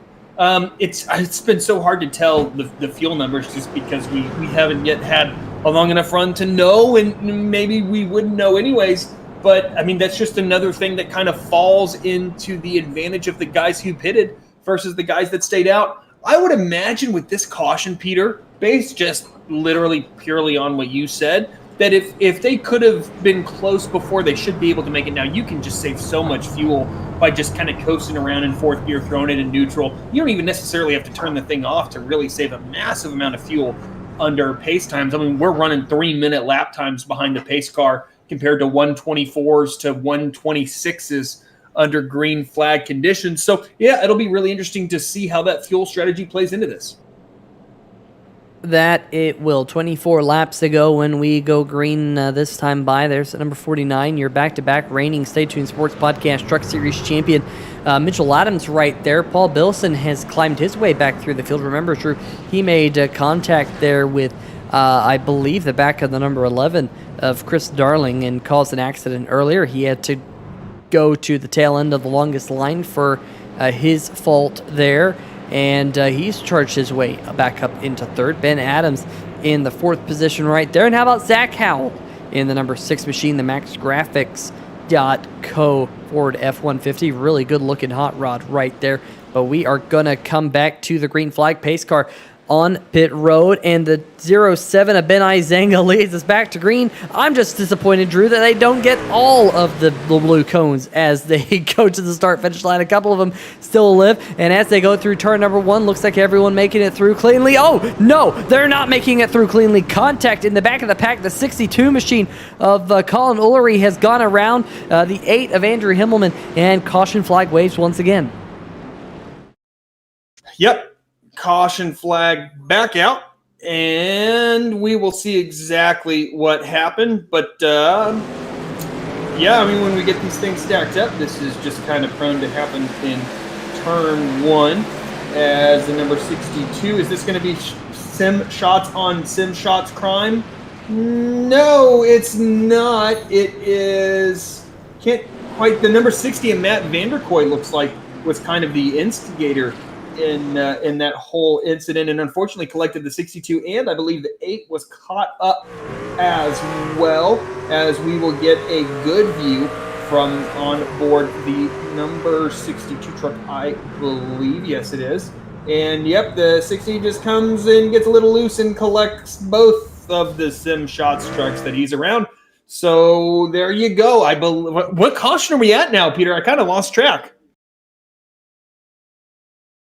Yeah, I've lost track myself. Let's see if we can get an onboard here with the number 60 and Matt Vanderkoy coming to the stripe. I think this is number 6, I want to say, maybe 7. And Vanderkoy with just a little bit too much rear brake in it, Drew, and the back end coming out, the S2R Chevrolet, and unfortunately that Sumi Ford F-150, most of that team does run Chevrolet, but Vanderkoy runs the F-150, and unfortunately that will bring out the caution flag once again. So we're going to have to pace around for another couple laps. The good news is I don't think any of those cars were too badly damaged. There's the number 62. He was involved in that accident, and the number 8 of Andrew Himmelman right back behind him. It's a tough night for the Sim Shots trucks here at Charlotte Motor Speedway, as they are now well back in the pack. Matt Vanderkoy, he will be taking the end of longest line penalty here, Drew. He will now, looks like, be restarting in the 22nd position. But in all of this madness, we have to give away the second Brookstone Animal Hospital Lucky Dog Award of the night, as JT Poole, it looks like, should be receiving that Lucky Dog Award here in just a minute. The field hasn't exactly formed up behind the pace car, but race leader on pit road. Here comes Ben Izenga, Drew. He thinks this is the opportunity for him to get into that opportunity for him to make it to the end of the race from here. But a little bit surprising that he's coming down pit road. Not a whole lot of people are going to join him down there. Yeah, it's going to be interesting because guys just pitted as well. I'm thinking of that 17 truck, right? Now, I think one thing that could play into his advantage is it seems like that Porsche is just too fast for a pace car, and these guys can't really do a good job of catching it. I'm sure that thing has cornering speeds that these trucks could only dream of, so it probably doesn't slow down a lot for the corners, unlike these trucks, which are big, heavy, not great centers of gravity. They're fun to drive on road courses, but they're certainly not quick, and they're probably not as quick as the almost kind of stripped down GT3 Cup car that is the pace car. So that's probably why another reason the 07 pitted is he had a huge gap on the rest of the field, essentially, because he was pushing really hard to catch up to the pace car, and there was a bunch of the field that was way, way, way behind him. So I actually don't think Izinga's going to come out that far back. It's kind of hard to tell because the whole running order is kind of mixed up right now, exactly where the 07 will be. But I believe, Peter, it'll be close to being inside the top. Yeah, it'll be like 4th or 5th position, as a matter of fact. Yep, it definitely will. So kind of coming out lucky in that whole deal as we get a look at the Brookstone Animal Hospital Lucky Dog Award under this caution. It is indeed JT Poole. So he will now be working, about to work lap number 19, as your leaders are working lap number 33. So 14 laps in the rear is the number 26 machine, unfortunately, here tonight. I was hoping, Drew, to see if we could get Zach Howell for a quick interview here under this caution flag, but I don't see him on the Discord as of right now. So let's see if we can get maybe another driver. Let's see if we can get Travis White in here in the number 23 machine, right back behind him, Drew. And we'll see if we can get him down here into this 3-wide TV booth. And Drew, why don't you take it away with driver of the number 23 machine, Travis White there, Drew. Hey, Travis White, Drew Eisman here in the 3-wide TV booth. You got a copy? And I got you. Well, you're starting towards the front. It's been a fairly chaotic race. What's your mindset going into turn 1 on this restart? Hammer down, try to beat the 6 into turn 1, and then hopefully I get lucky and get to stay out there. I don't know. I don't know if I'm really supposed to be up here in P2 right now. I don't know exactly how it worked out, but I'm not sure I'm supposed to be right here. But that's where iRacing Pace Car is telling me to be, though. So. Yeah, well, I mean, you put yourself in a pretty good position here with just about 20 laps to go. How are you feeling in that truck here on this tricky Roval? Just going to try to keep the fenders straight, keep the body shop boys, you know, make sure they have a easy week next week, and that should help. Yeah, well, a lot of guys haven't been able to do that. What's been your take on the aggressiveness of your fellow drivers? There's been a few that's, you know, kind of let their tempers get the best of them, and, you know, beat and banging a little bit. It's hot and slick up here in Charlotte anyway. It absolutely is. Well, thanks for talking with us, starting P2 here on this restart on lap 35. And Travis, good luck for the rest of this race. Maybe I can get back in the booth with y'all in a little bit, man. We'll see. Good, Travis. Have a good rest of your race. Well, Drew, that number 23 machine, like you said, going to be starting up there here at the front for this restart upcoming with 20 laps to go with the number 6 of Zach Howell right alongside him. But he's got his teammate Doug Neal, Ben Mashburn in the 24 machine back behind them on the second row. But then we got a couple of those drivers on the fresh tires. Ben Izinga, Mitchell Adams, who have been very, very fast here tonight. But Drew, we have seen being fast here at Charlotte can sometimes put you in the wrong position, as we saw our Craig Setup Shop Pole Award winner at the top of the show, the number 26 machine of JT Poole, did not decide to go for the butt kicker challenge here tonight, and unfortunately got his butt kicked in the process, getting involved in an accident and many laps down at this moment in time. So Izenga and Adams have been fast, but it is not written in stone until the checkered flag falls here in the Stay Tuned Sports Podcast Truck Series here. 20 laps to go this time by in the Brookstone Animal Hospital 125. Thank you for joining us here on 3Wide TV. Let's go check out the chat. We got Carolina West in the chat here tonight saying shout out to the Glovers here tonight. Carolina West, I'll say, I hope you've been drinking R&R.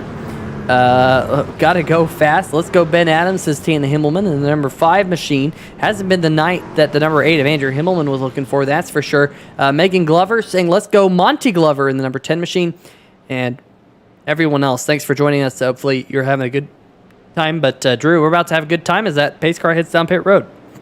Yeah, I gotta say, I love that kind of Petronas Mercedes inspired number 6 truck of Zach Howell, who will lead them to the green flag. Oh, leaving it really late as this number 6. There we go. The flagman throws the green flag. The number 6 gets going, but these guys are going to be all sorts of close. Going into turn 1, a little bit of contact between Mashburn, contact between Izinga. Izinga launched into the air. These number 07 and the number 6 spin, and that's probably going to be another caution. It is. Wow, Peter, for now the second time, the guy who has been exceptionally quick is in a heap of trouble, as that number 6, number 07, 3 wide going into turn 1, and it's going to be hard to make that work even under the best of circumstances, let alone when they're door checking each other. So we'll get this replay queued up for you folks. You see the 07 try to take advantage. The 6 kind of just cuts down on the 07. 07 launches off that sausage curb, and then they just kind of slowly keep getting together and make their way to the inside wall. And I'm not sure if anybody else gets into Izinga here. Yes, the 18 clobbers Izinga, and it looks like the 51 might have made some contact as well. That's just a really bad place for those guys to stop. The 40 gets into the back of the 5. That's kind of inevitable where those guys are. That is definitely worthy of a caution considering where those trucks were stopped. As you see, 4 wide trying to just squeeze through this thing like what you see at the streets of Macau whenever they get those big wrecks that block the track. That's essentially what happened there. And with those barriers right up to the edge of the track there, Peter, just kind of contains that wreck where it's pretty unavoidable. Yeah, absolutely. Let's see if we can go to Ben Izenga. Gets that sausage curb and just jumps over it. Now jump back a little bit further back in the pack. Here's the number 5 machine of Ben Adams. He gets hit in the rear trying to figure out a way on through. Look at Andrew Himmelman squeaking through. Chris Darlin squeaking on through. Oh my goodness. That is definitely one to remember here at Charlotte Motor Speedway. The Roval on board here with Stan Hausman, Mr. Brookstone Animal Hospital lucky dog himself. Let's see how lucky he was here in the Tropical Smoothie Cafe. Oh, gets into the back of Brian Bradley, gets into the back of Jamar Dumas, but could have been a whole lot worse for the number 39 machine. Look at Ben Izenga there, Drew. That 07 machine, it looks like his night appears to be done. Yeah, a disconnection from Ben Izenga, who probably gets his black flags cleared after he decided this is it for him. But Peter, I kind of don't know what to do with this race now. Is Mitchell Adams the favorite? Is Doug Neal, Jason Grossi, is Tristan Mayer?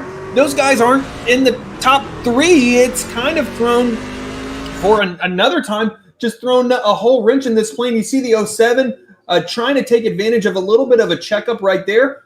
And I just don't think the 6 anticipates a truck going onto his inside because, yeah, he just kind of turns across the 07 who just gets launched right there, all 4 wheels off the ground, and then unfortunately is going to get hit by the 18 here after he spins. The 23, I think, made it through that as much as he could have. I know the 23 is actually now coming down pit road as we speak, but just basically, yeah, after these trucks that we're looking at right now, that whole track became really, really blocked. And what is it, Mitchell Adams? I think that's who we're on board with right here, who made it through cleanly, but a bunch of those guys behind him, I believe, including that number 17 truck, probably got a piece of this thing.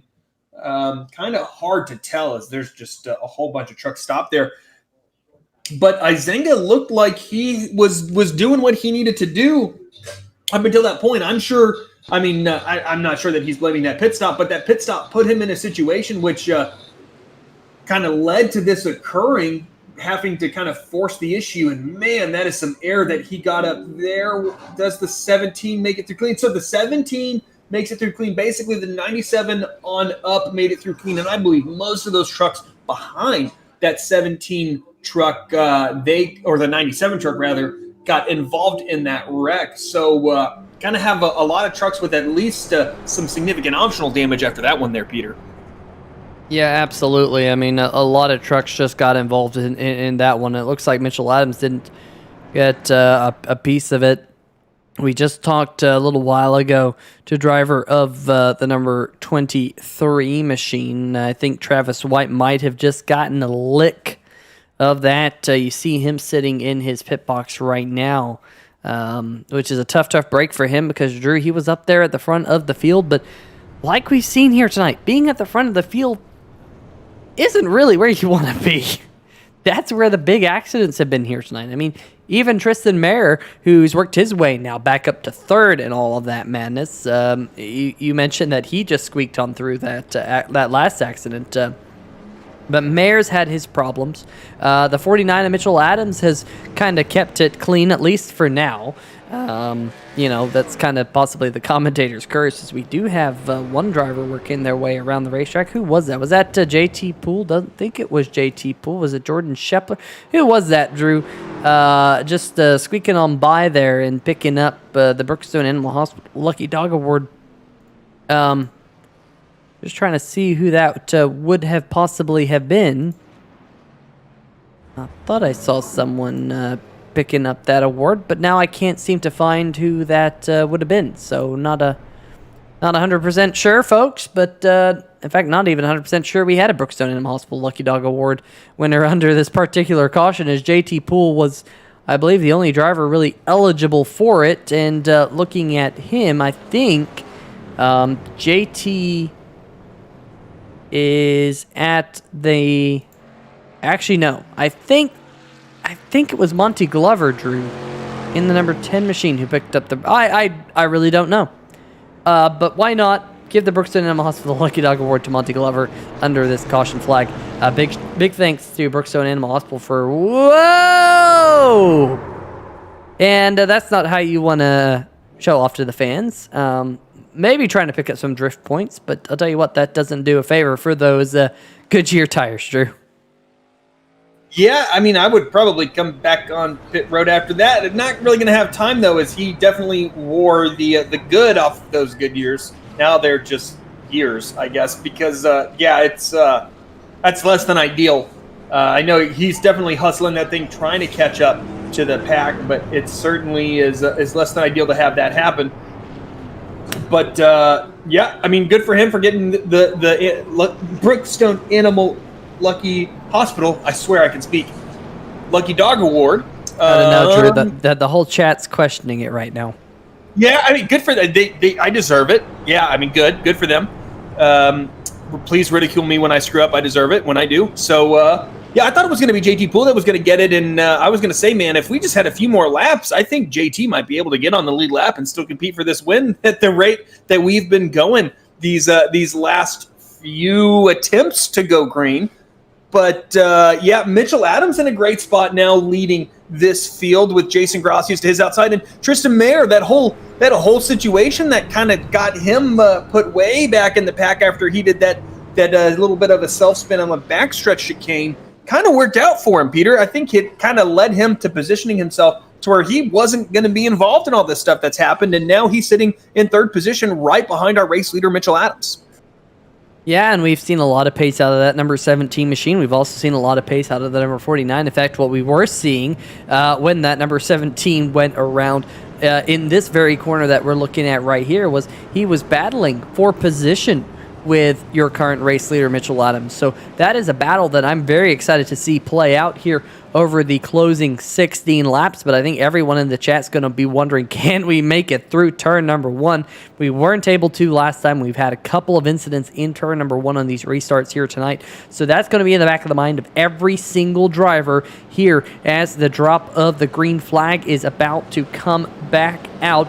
Let's see what the good old flagman has to say. Green flag finally waving, and the 49 of Mitchell Adams, he is out to once again a fantastic jump. Look at Jason Gracias hard charging into turn number 1, but here comes Tristan Mayer and towards the back of the pack, a little bit of a lockup I think from Ben Adams, but looks like we're going to make it through turn number 1, and Tristan Mayer has made the pass on the number 1 of Jason Gracias, as Gracias now under fire from Paul Bilson. Yeah, it's going to be really interesting to see what that 17 can do. We saw that he seemed like he was as quick as anybody on track, just kind of struggled to get by that 07 of Izinga, allowing that 49 to kind of catch back up. So it'll be interesting to see how he approaches this and how he learned from those previous situations where he kind of struggled and made those mistakes trying to get by Ben Izinga. But pretty calm restart-ish relative. It's just the later you get into these races with these restarts going into turn 1, the less people are going to be willing to give room to each other going into that part of the course, because if you let off a little bit, you're going to lose 3 or 4 positions, and it's going to be hard to gain those back. It's hard to gain positions in turn 1, and it's real easy to lose them. So as far as those drivers were concerned, I was expecting a lot more contact, and a great job by everybody involved to avoid that. I do think we had some drama. Paul Bilson missed the chicane and, in fact, spun her out right there. As we're looking through 3 and 4 as he kind of unloads that thing right there. The back end starts to get squirrely and just kind of loops her right there, and kind of struggled to find maybe first gear and get that thing going. Took a little bit of time, and that ultimately cost him quite a bit of track position as Paul Bilson went from inside the top 5 to 11th position after that spin there, Peter. Costly mistake, but pretty easy to do.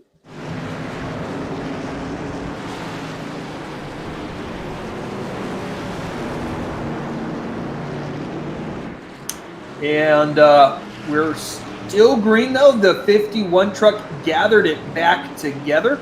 And up front, about a second difference between Mitchell Adams and Tristan Mayer, as this 51 truck continuing to try to recover from those problems that he experienced that last lap, is now the 17 truck definitely under a second now, folks. He has really started to close in on Mitchell Adams. And we'll get a replay queued up for you folks. What are we looking at, Pete?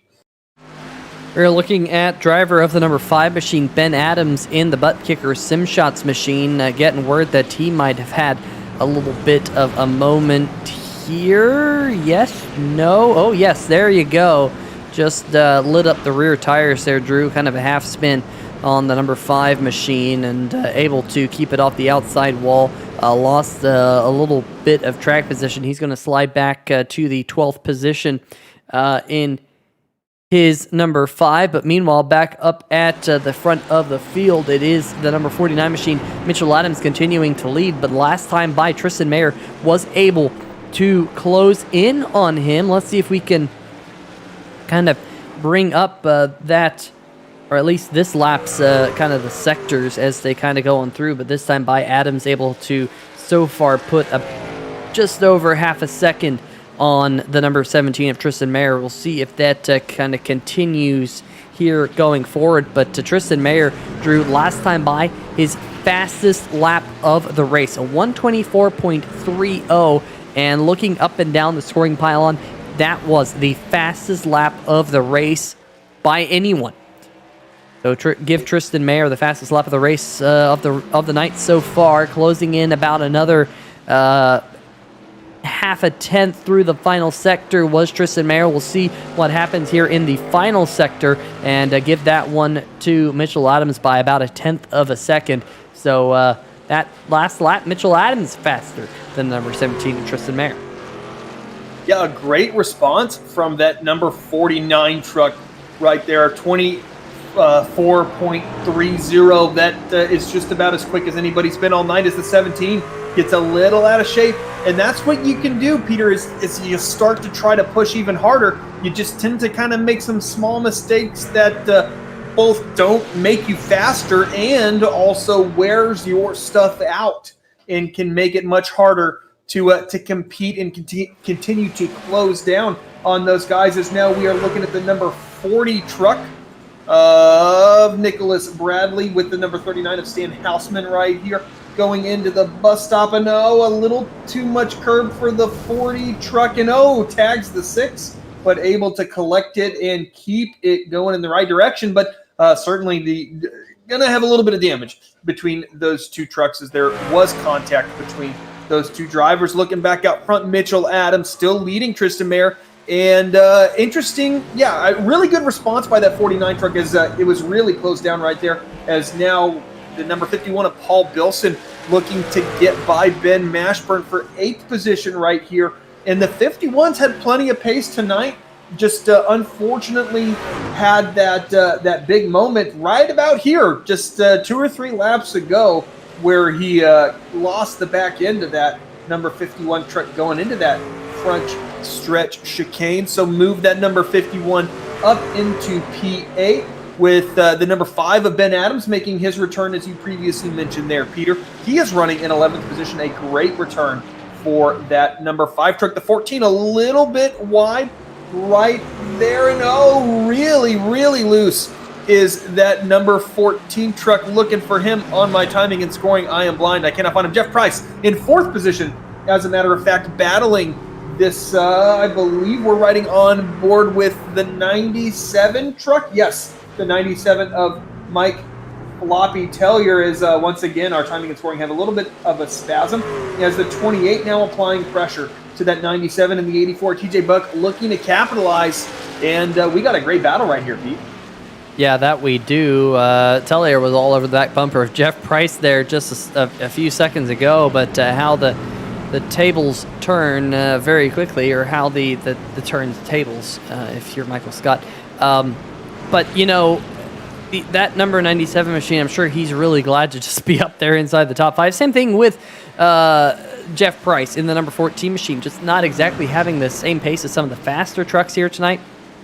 But through attrition, they've been able to hold on to a pretty good spot.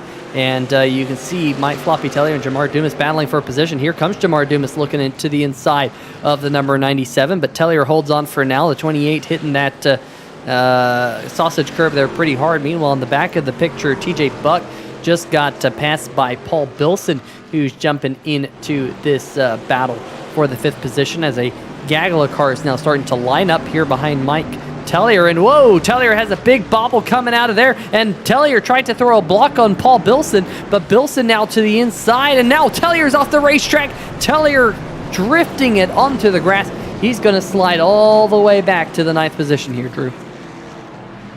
Yeah, I mean, a massive moment, and definitely some contact as he's taking his anger out on those cones through the exit of the infield, and that 97 still struggling to get the power down. And that's what can happen, Peter, is once you make those mistakes and you kind of overheat those tires, you get them dirty into the grass like the 97 did, you can kind of struggle with getting that thing back into just being able to hit the marks that you were able to hit prior to that stuff happening. Is looking back out front, the 17 been closing in on Mitchell Adams, as now we hit the line with 10 to go for this number 49 truck, who's done a really good job of handling the pressure that the 17 has been putting on him. And these guys, Peter, have about a 7.5 second gap to 3rd position. A great job by these two drivers to keep each other in check, but also run away from the rest of the field and basically leave this battle between themselves. Yeah, that is true.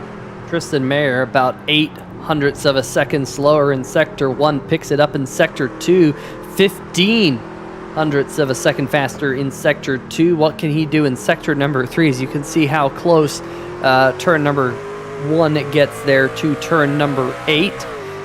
Up onto NASCAR turn number 1 and 2 now, and it looks like Mitchell Adams is kind of legging it out just a little bit here into Sector number 3. Sure enough, Tristan Mayer about a 10th slower in Sector 3. Now they have the final sector, which goes all the way to the start-finish line. Looked like Tristan Mayer there closed up there, Drew. And that number 17 got a really good run coming out of the back straight chicane. Possibly Mayer here, possibly having an opportunity to look to the inside on Mitchell Adams here into the final chicane, but no, not just yet.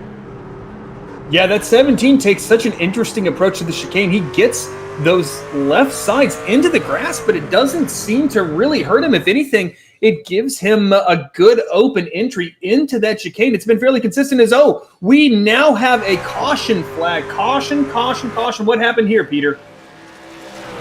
Yeah, the number 97 machine, Mike Floppy Tellier, hearing that he might have been involved. Also hearing maybe JT Poole might have been involved in, two separate incidents there. Both in the same corner. Mike Floppy Tellier just kind of looped it around, but JT Poole, he ended up stranded, looks like, inside the inside wall there. So let's see, battling there with Ben Mashburn. Remember, JT Poole many laps down after being involved in an early race accident. So let's see here if he just kind of hit the curb a little bit too hard. Yep, that's exactly what happened there, Drew. Just hit that curb a little bit too much, and unfortunately went around. Let's get another look at this. We'll use the zoomed in cam on that number 26 machine as he gets around Mashburn there, Drew, and all things looking good at this point.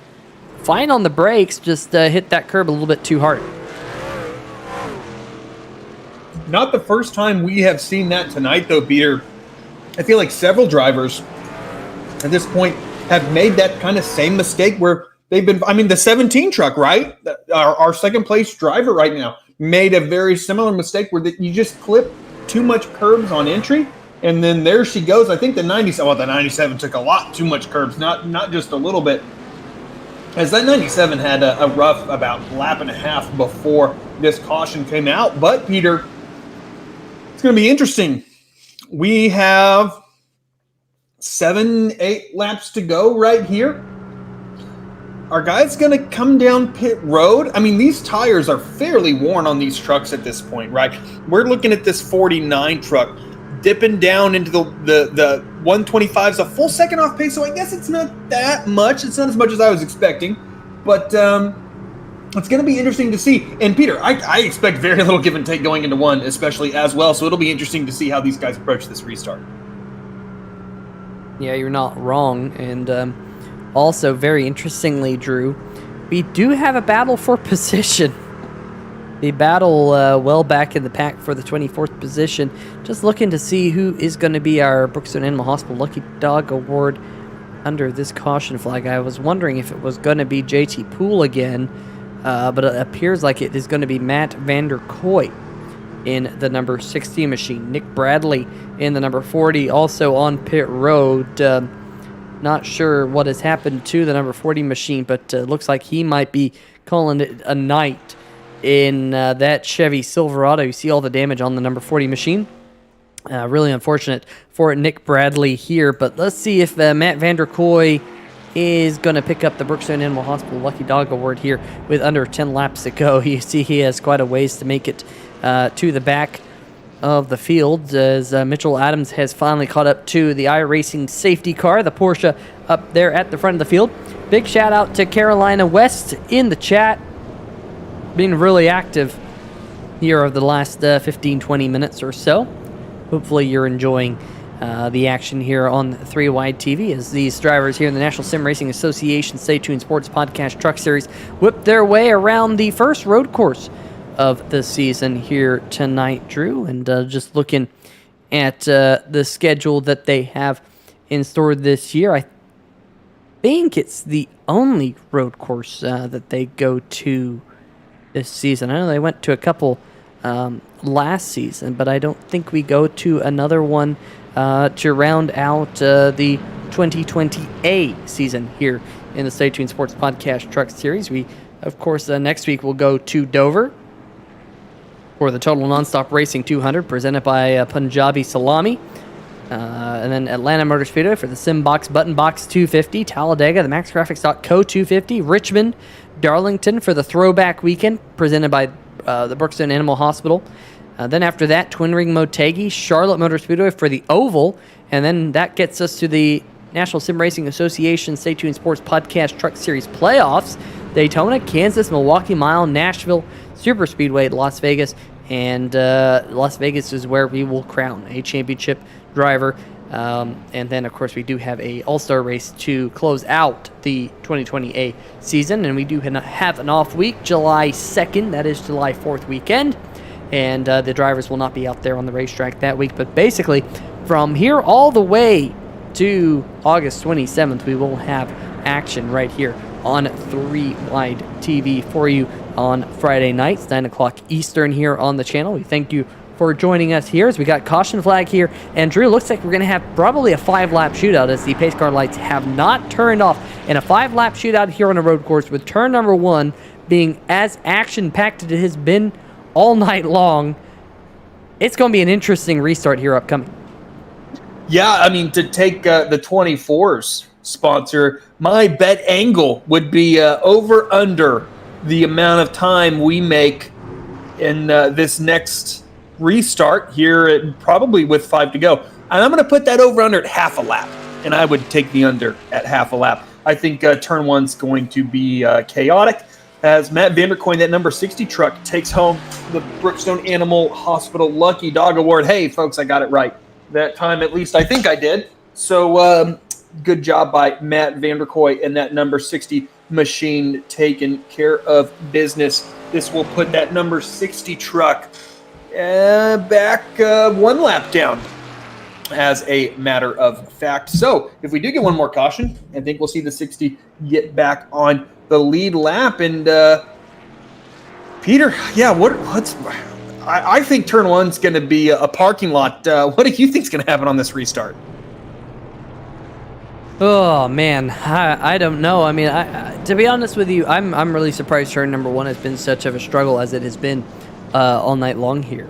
It really has been a struggle for a good majority of the field. It seems like they've been involved in at least something at turn number 1, whether it was the first accident we saw there, second, the third. I think we've seen 3 or 4 accidents now in turn number 1 on these restarts. So these drivers have to learn from that, Drew. They have to, just be a little bit easy turn number 1. It's not the only passing opportunity on this racetrack. You do not have to make a pass in turn number 1 to get to the front. You can make your pass in turn number 2, turn number 3, turn number 4, so on and so forth. So these drivers have to be mindful of that. Just get through turn number 1. Yes, you can make a pass there, but you don't want to end someone's night in turn number 1. That is for sure. We'll see whether or not that happens or not. Monty Glover coming down pit road. There's JT Poole, the number 26 machine. He's many laps down, battling with Monty Glover for the 23rd position now, as those drivers have got around the 07 of Ben Izenga, who's pulled off the racetrack. Ben Izenga so fast here tonight. And Drew, remember, he was up there in the point standings entering tonight. James Orello also up there in the point standings, not here on the racetrack at all tonight. Chris Darling, our points leader coming into tonight, he's off the racetrack. So pretty much fair game now for one of these drivers to try and take home the win. Tristan Mayer, Mitchell Adams, Paul Bilson, and Jamar Dumas, your top 4, and TJ Buck rounding out your top 5. Some drivers here without a win here in the Stay Tuned Sports Podcast Truck Series this season, trying to take home a checkered flag. Yeah, I got to say that the 17's just been so quick that I like his speed, but I mean, ultimately, especially being the race leader and able to control this restart, I think that's so valuable for the 49. He can darn near single-handedly, if he nails this restart, he can kind of make sure he avoids this chaos if he does a fantastic job on it, which isn't a guarantee necessarily. Jamar Dumas having a great run in that 28 truck. The number 51 having a really good run despite those misfortunes. The 84, the 24. All of these drivers that we're running through right now haven't really had the best of seasons. Quite frankly, all of them, I think, have had better runs than their results show. And Ben Adams, a welcome return. The 38 of Matt Cherry, another one of those guys that has been exceptionally quick but has really struggled with just getting those finishes where he's run all season. So a nice solid top 10 would do him a world of good. And that number 8 truck, which we haven't really seen a lot of since that initial incident that he had going in to the bus stop there earlier this race. A good run by Doug Neal as well. But Peter, we're really queuing this thing up, going through 3 and 4. And remember, folks, well, that is the oval 3 and 4. They're not going to use the chicane, so this restart will come as soon as that 49 deems it worthy. Yeah, so we will watch the flag man wave the green flag, the pace car down pit road. You see all the cars coming at you, and here they go, killing all the blue cones. And it is the number 49 machine leading them off into turn number 1. Here comes the 17, Tristan Mayer around the outside. Will everyone make it on through? Ben Adams again, a little bit of a lockup, a little bit of contact towards the back of the pack, as it looks like the 14 having to come together with the number 13, but looks like they're all able to make it on through. One of those blue cones able to make it to turn number 3, getting absolutely whipped around. But coming out of turn number 4, it is still Mitchell Adams, the number 49 machine. Tristan Mayer back behind him. And in third, Paul Bilson, the number 51, the top 3 here. Drew breaking away a little bit, but Bilson with a huge wiggle and going into the grass. Yeah, a huge moment for that number 51. And it's really easy to do when you're having one of those downhill sections, which you just got to feed gas to the car, but it's so easy to just give a little too much. And 101% of the throttle that you're trying to get down when only 100% will do is just going to break that back end loose every single time. As now we'll cue a replay up for you folks. And here we are looking at the number 14. The 26 is in there as well. The 18. What happens to the 18? Well, just a little high. And does the 97 maybe tags him there, Peter? And I think everybody avoids him, though. So the 18 of Kyle Lewis, unfortunately, has a bit of a problem. But good job by the rest of the field in not hitting him. Yeah, that is for sure. Meanwhile, back out front, Mitchell Adams in that number 49 machine continuing to lead here. As we look out back, there is the number 17 of Tristan Mayer. Paul Bilson quite a ways back, as Andrew Himmelman hearing that something has happened to the number 8 machine. Oh! Big contact with the number 13 machine, and this will have to bring out a caution, I would think, as he's backing up the racetrack. There's Monty Glover. Sure enough, this does bring out the caution flag. That was just a bad spot to go around there, Drew, and heavy contact with the number 13. Yeah, it certainly was a less than ideal situation as far as placement is concerned. That number 8 truck, does he get some contact right here with the 6?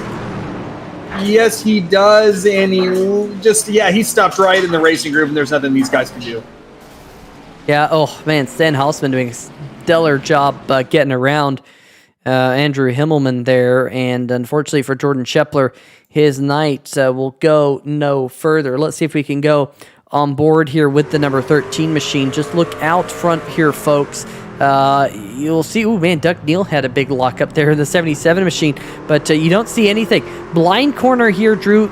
There's the spinning car, and yeah, Jordan Scheffler just unfortunately was the track sweeper for everyone else, unfortunately, and that was the engine grenading on that car. Let's see if we can get another look from Andrew Himmelman and maybe even the number 6 machine of Zach Howell. Here we go, on board with the number 6, going off into turn number 1 right here. Everything's fine and dandy at this point, but man, he just kind of slid away from the apex and into the side of that number 8 machine, and that is all she wrote for the number 8 and the number 13. Unfortunately, those trucks quite heavily damaged here, Drew, and we are going to have presumably overtime here, brought to you by Beer Street Journal. The Beer Street Journal last call.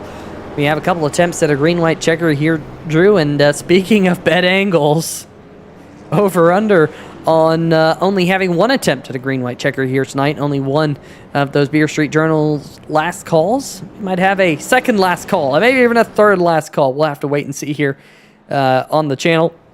But we will have the finish up coming for all you folks here on 3Y TV, Drew. Yeah, it's going to be interesting to see, because honestly, like this, what's at stake is a lot more than there was earlier in the race when we saw a lot of chaos going into turn 1. So it's going to be interesting to see how these drivers approach that, as there's always the potential, as we've seen tonight, for those guys to make contact. And then, like we saw with the 8 truck, just have your truck in a bad position, like we saw with the 11 and the 26 earlier in this race, like we saw with Ben Izinga putting himself in a 3 wide situation that didn't work out for him.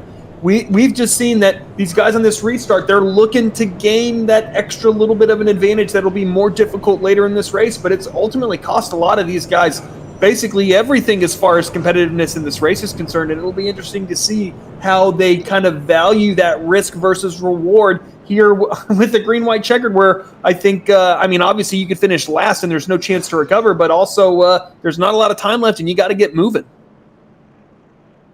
Yep, that is 100% true, Drew. A lot on the line here in these next couple of laps. It will be probably the most intense restart we have had all night long, and we have had some intense ones right here on 3Y TVC. The Porsche safety car there working its way through the final chicane here. Hopefully those pace car lights turn off. They do not, however, so we will have to do another lap of pacing here. And let's see if we can go up and down the kind of Discord here, Drew. Let's see if maybe we can get driver who is currently riding in the second position, Tristan Mayer, Peter Short, 3Y TV booth. You got a copy? I'll try that one more time. Tristan Mayer, Peter Short, 3Y TV booth. You got a copy? Well, we'll try that one more time. Tristan Mayer, Peter Short, 3Y TV booth. You got a copy? I do have a copy, guys. How you doing? Well, Tristan, you have been really fast tonight. We're doing well up here in the booth. We're having. Well, I'm drinking a Dr. Pepper, giving all the broadcasting, all the fun stuff. But hey, you must be having a lot of fun in that number 17 machine as well, because you've been really fast here tonight. You had to go to the back earlier in the race. You're now back up at the front of the field, trying to take the lead away from the number 49. He is fast. How are you going to do it here on this green-white checker? Well, I don't know. Mitchell is pretty fast. We both have our strengths and weaknesses. I'm a little bit faster into the bus stop. He's better than me in the front stretch chicane, so I just got to find... we got to see who's weaker where. That's what it comes down to. Yeah, well, I'll tell you what, you definitely have been really fast out there here tonight. What are your thoughts of the Roval and what are your thoughts about racing on these road courses? You've been having fun tonight? I have been having fun. I do like these road courses. They're not everyone's cup of tea. They're really hard to drive, and you actually have to put practice in them. Learn your braking points and stuff. And it's a great track. This track is fun to drive when you know how to do it. Yeah, that it is. Jumping over these curbs right here was a little bit of your undoing earlier. So we'll say try and stay off them as much as you can here over the closing laps, but there's a lot to play for. How cool has it been to have all this pace here tonight, run up at the front of the field, and even racing from the back after having that spin bring out the caution earlier? Well, it's been nice having a little bit of pace. I wish I was this competitive in ovals. For some reason, I'm better at road courses than the stock cars, but don't put me in a GTE car because then I'm slow again. So they are just a different beast, racing stock cars on road courses. That is for sure. But Tristan, we'll let you get back in the mindset here as hopefully the pace car lights turn off here, and going to be a wild and exciting finish here to close out the Brookstone Animal Hospital 125. Best of luck. Thank you, Peter. All right, well, that is Tristan Mayer. We'll let him get back to his group of drivers. But Drew, indeed, those pace car lights have turned off, and we are going to have a green-white checker, the Beer Street Journal last call here coming up for you folks here on 3Y TV. And make sure you check out Beer Street Journal. They have a bunch of discussion on craft beers. If craft beer is your thing, make sure you check them out, beerstreetjournal.com. Recently jumping on board here in the National Sim Racing Association as a series sponsor, and really cool to have them on board, Drew. I know I like my craft beer. I like beer in general, and really cool to check out their website, and hopefully everyone can in the chat because there is a link in the description. Yeah, absolutely. I'm kind of that same line of thinking. I enjoy a good brew every now and then. So great to have them on board, and a really good chance, I think, that we use one of those overtimes more than once here tonight. It'll be interesting to see as Mitchell Adams now making his way out of the infield section of the road course with some interesting hedges back there. That's kind of an odd thing to see at a racetrack, see hedges or bushes or whatever you want to call them. But yeah, Peter, it's just, when I've expected chaos, we haven't had it. When I haven't expected chaos, we have had it. So, I put the over-under at a half a lap of green the last time, and obviously these guys managed to go over. So I feel like whatever over-under I would put on this now, I'm probably going to get wrong. So I'm just not going to attempt it this time. But some guys up there that haven't been up there probably since the earlier portions of this race. The 24, Ben Mashburn. The 38 had that great initial start up into fourth position and then just kind of fell back as the race went on. The number 8, well, I was going to say the 8, that's the 62, similar schemes. The 8 obviously had some big problems not too long ago, but Colin Ullery having a great run. And Paul Bilson, he screwed up that last restart a little bit by getting that thing all sorts of out of shape. But if he can keep that thing clean, maybe if that 49 and 17 get to running each other pretty hard, mixing it up, that 51, I would not certainly count out him, that is Paul Bilson. But Peter, rolling through 3 and 4, here comes Mitchell Adams. Will this be the last restart? All they got to do is make it one more time. Yeah, that they do, as you got a big look at the screen that's back there on the backstretch. But the green flag is back out, and the 49 machine of Mitchell Adams got a fantastic restart. The 17 there trying to stick with him, but a couple of trucks there diving it in, and Mayer gets bumped out of the way, and Dumas is going around in the 28 machine in the back of the pack. Are we going to stay green? No, we are not. Caution flag back out in the air. Turn number 1 once again, Drew, being the bane of everyone's existence, and unfortunately it did not work out well for Tristan Mayer, who we just talked to. Yeah, Mitchell Adams just spun under caution. Sorry, but Mitchell Adams just lost it under caution here, as we're going to see him going right here. And I don't know what happened to the 49, Peter. That thing just kicked sideways. Not heavy contact to the outside wall, but that's certainly not good. You don't want that to happen. Really interesting. It almost looked like that thing kicked into third gear or something like that. Like it fell out of gear and it just over revved the engine and made that thing spin out. Yeah, that thing just kicked sideways. That is beyond strange. And I think iRacing is not giving him those positions back. What do you think happened here, Peter? I think you're right. I think he got into the wrong gear, and man, that is definitely a strange one. Let's go back and see what brought out the caution flag, though. On board here with Jamar Dumas on the restart. Number 17, Tristan Mayer, out in front of him, going off into turn number 1. Looks like Dumas might have got a shot from the rear late on the brakes. And 17 and the 51 got together, and then Dumas, I think, tried to check up Drew because he saw that contact going around, and then Dumas just tries to come back across the racetrack, gets into the side of TJ Buck, and caution flag was out. Let's see if we can get another look at that one from this view. Had the number 38 to Matt Cherry back behind him, and Cherry, I think, gives him a bump right there. That might have got Dumas unnerved, but then the 51 and the 17 make contact. And, I mean, that might have been a little bit of neck code there, Drew. Unfortunately, nowhere for Colin Ullery to go. I think we're going to have to get another look at this one, possibly from the blimp cam. Here we go. There's the restart. And watch the number 38, Drew. He gives him a bump right there. Not sure if the 28 missed a shift or something, but we'll go down into slow motion here.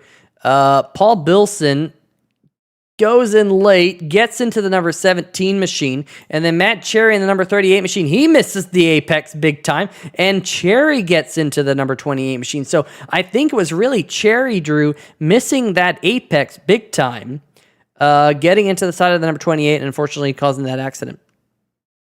I would agree. I think, man, the 17 did a fantastic job saving that. I got to say, the 28 pulling back out in front of traffic like that, I don't like that at all. I think that I mean, I can kind of understand why you don't know if there's going to be a caution, but you can't pull out in front of traffic like that if you're Jamar Dumas. That's just really, you're endangering everyone else's race that is just trying to get through this wreck.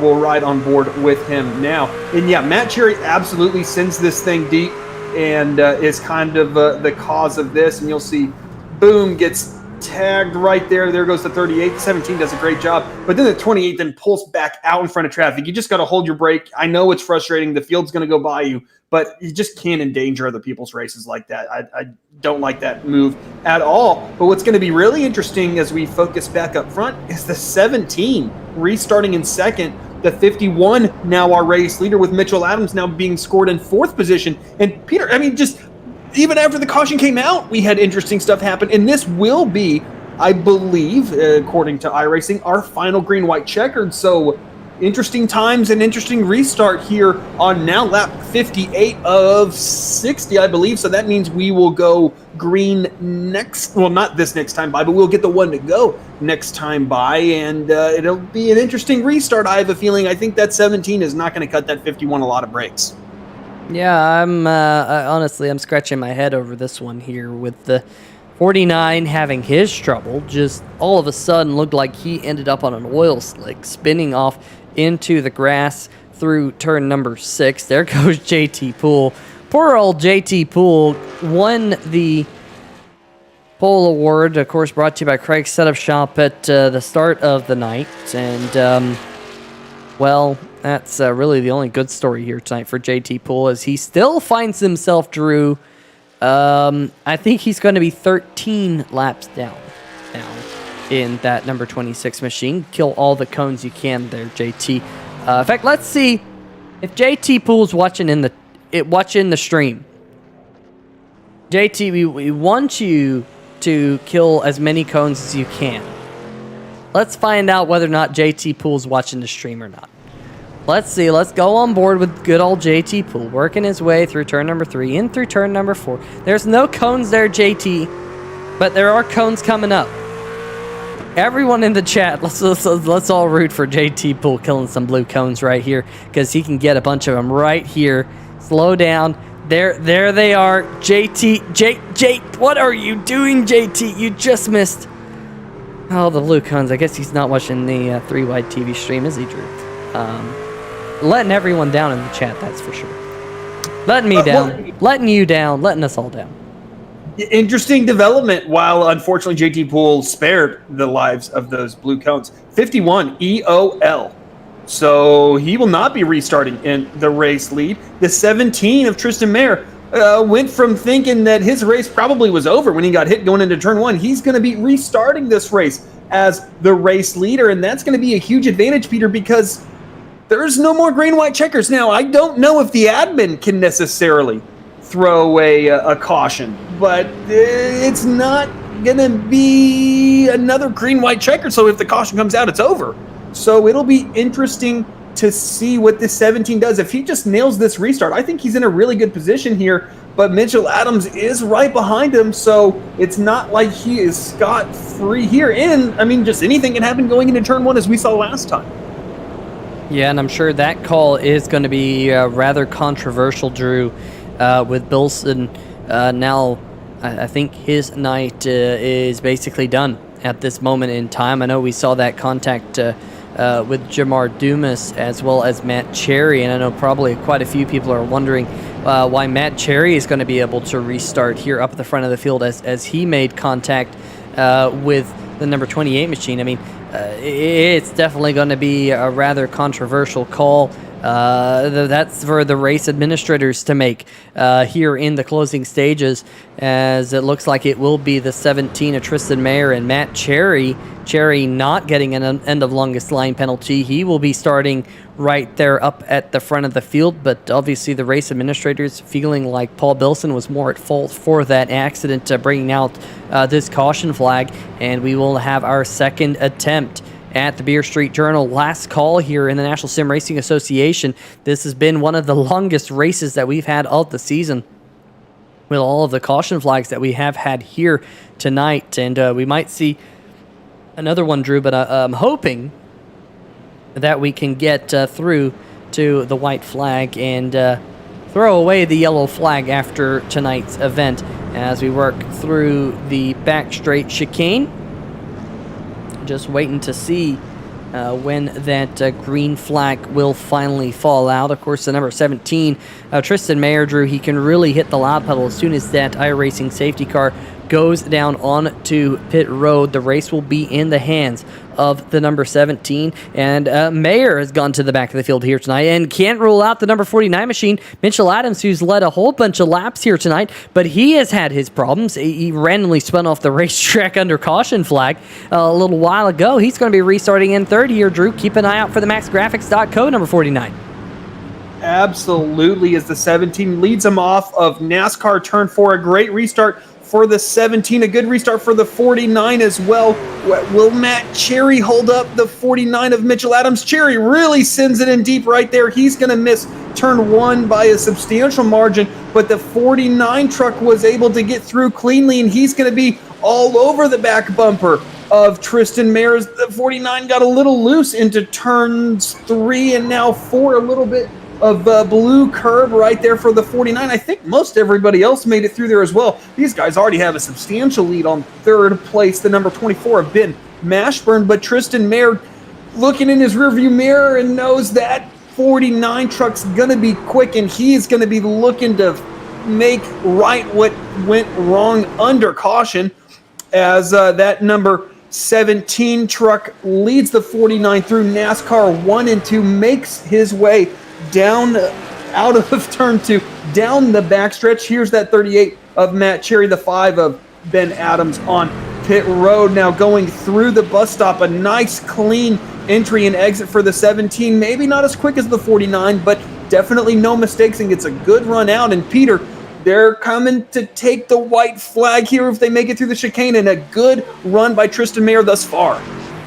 Yeah, Mayer definitely has been very, very fast. We're hearing Chris Darling, the number 11 machine, but here comes the number 49 machine. Mayer was not good through the final chicane, and that is going to bring the 49 of Adams to his back bumper, and Adams, fantastic job through turn number 1, and now into turn number 2. We're side by side, the 49 and 17, but now Mayer's going to have the preferred groove into turn number 3, the inside line, and through turn number 4, it looks like the 49 unfortunately unable to continue that, but here he goes. He's got another run coming out of turn number number 4 into turn number 5. Oh man, Tristan Mayer cuts off the number 49 machine right there. But Drew, this is going to be a battle all the way to the checkered flag.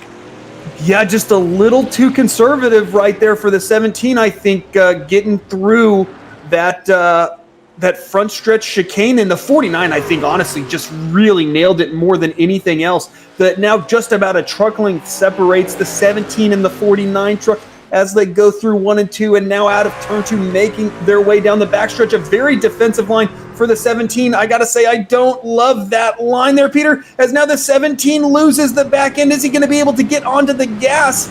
He is, but the 49's probably going to have the momentum here, Peter, as they're side-by-side going through NASCAR turns 3 and 4. And Mitchell Adams has the preferred groove into the final chicane. He has been fast there all night long, but Adams does not go in there deep. Tristan Mayer does. Is there going to be contact? There is. He moves him. The 49 goes to victory lane here at the Roval with a last corner, last-ditch pass.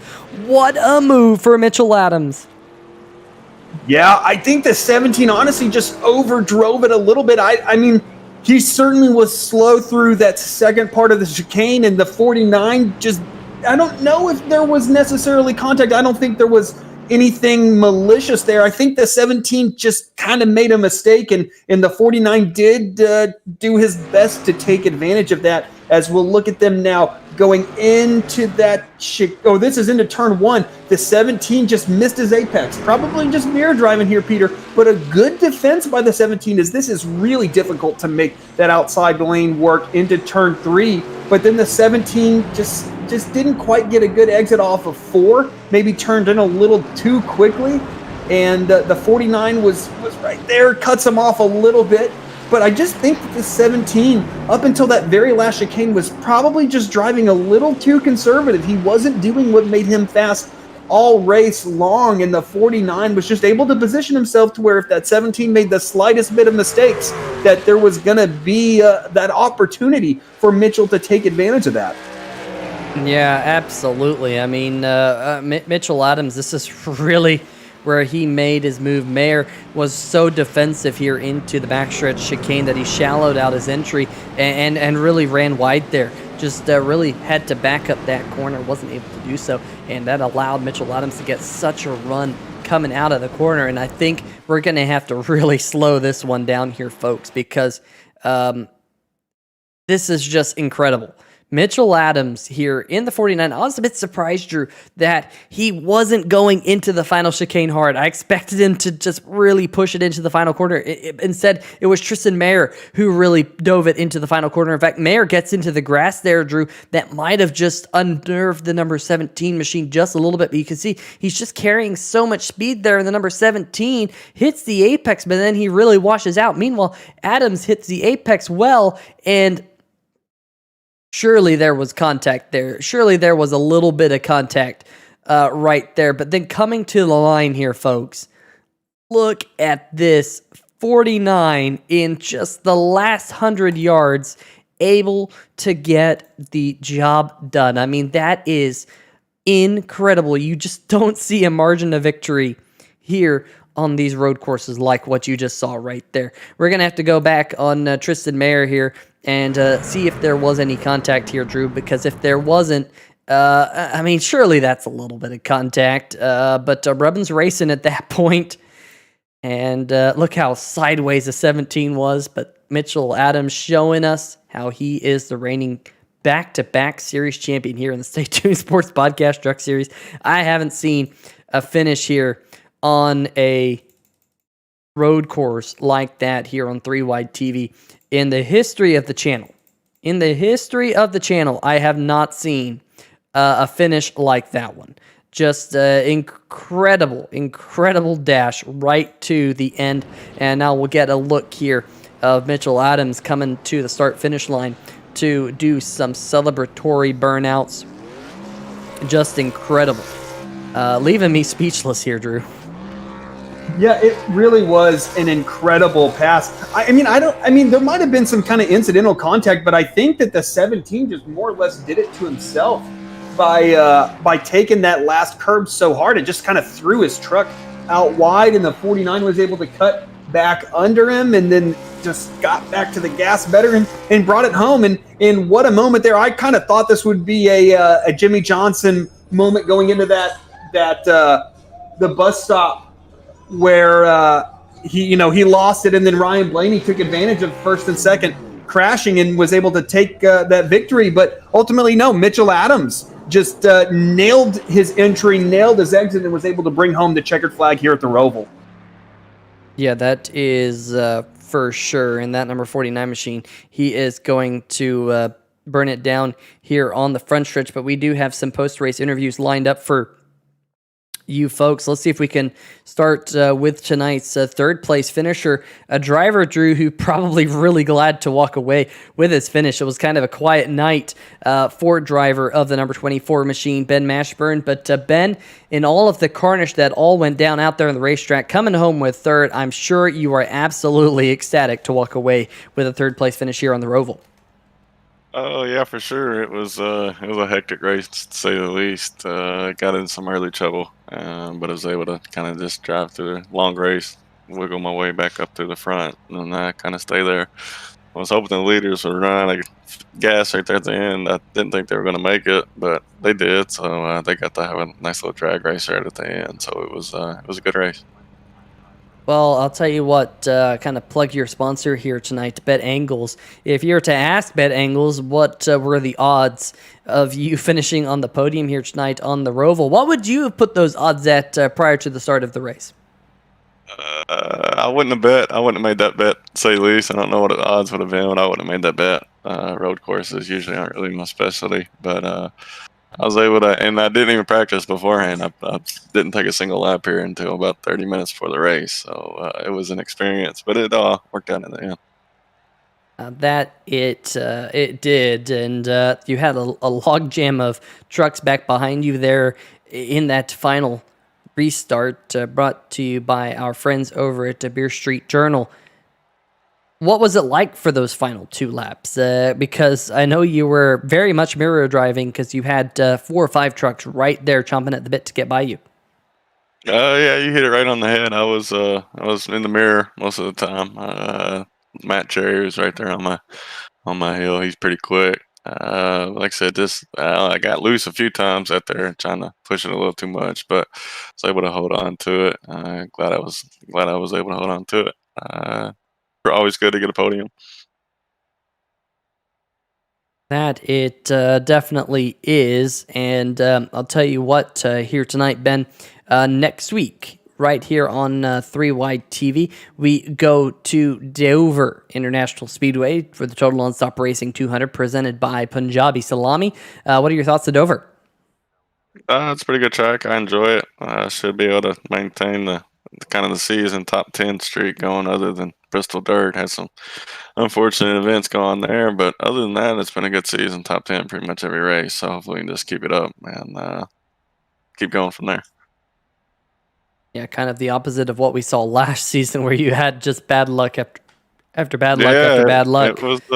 It's definitely a different season. Last season was pretty rough. I don't even think so most races I didn't even finish. I gave up on last season, so I definitely got in the mindset I'm going to come back and have a better season this go around, and it's definitely did a complete 180, so it feels good.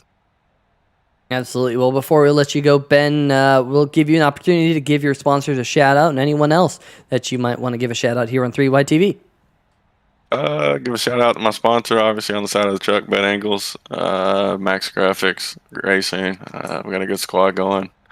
Give a shout out to my daughter, Brinley. She got on my lap, took a little practice lap. Sorry if we ran into you on our practice lap. She likes to get on there and drive, so she did a few practice laps. It was fun. Absolutely. Well, Ben, we'll see you next week here, next Friday night at Dover International Speedway. Best of luck. All right. Thanks, guys. See you.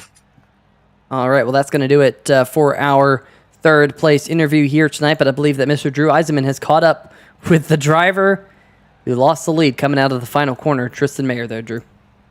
Hey, Tristan Mayer, Drew Eisman up here in the 3 Wide TV booth. You got a copy? I do, Drew. How are you? I'm doing good. Am I pronouncing your name correctly? Yours is the one name where I have no idea if I'm doing it right.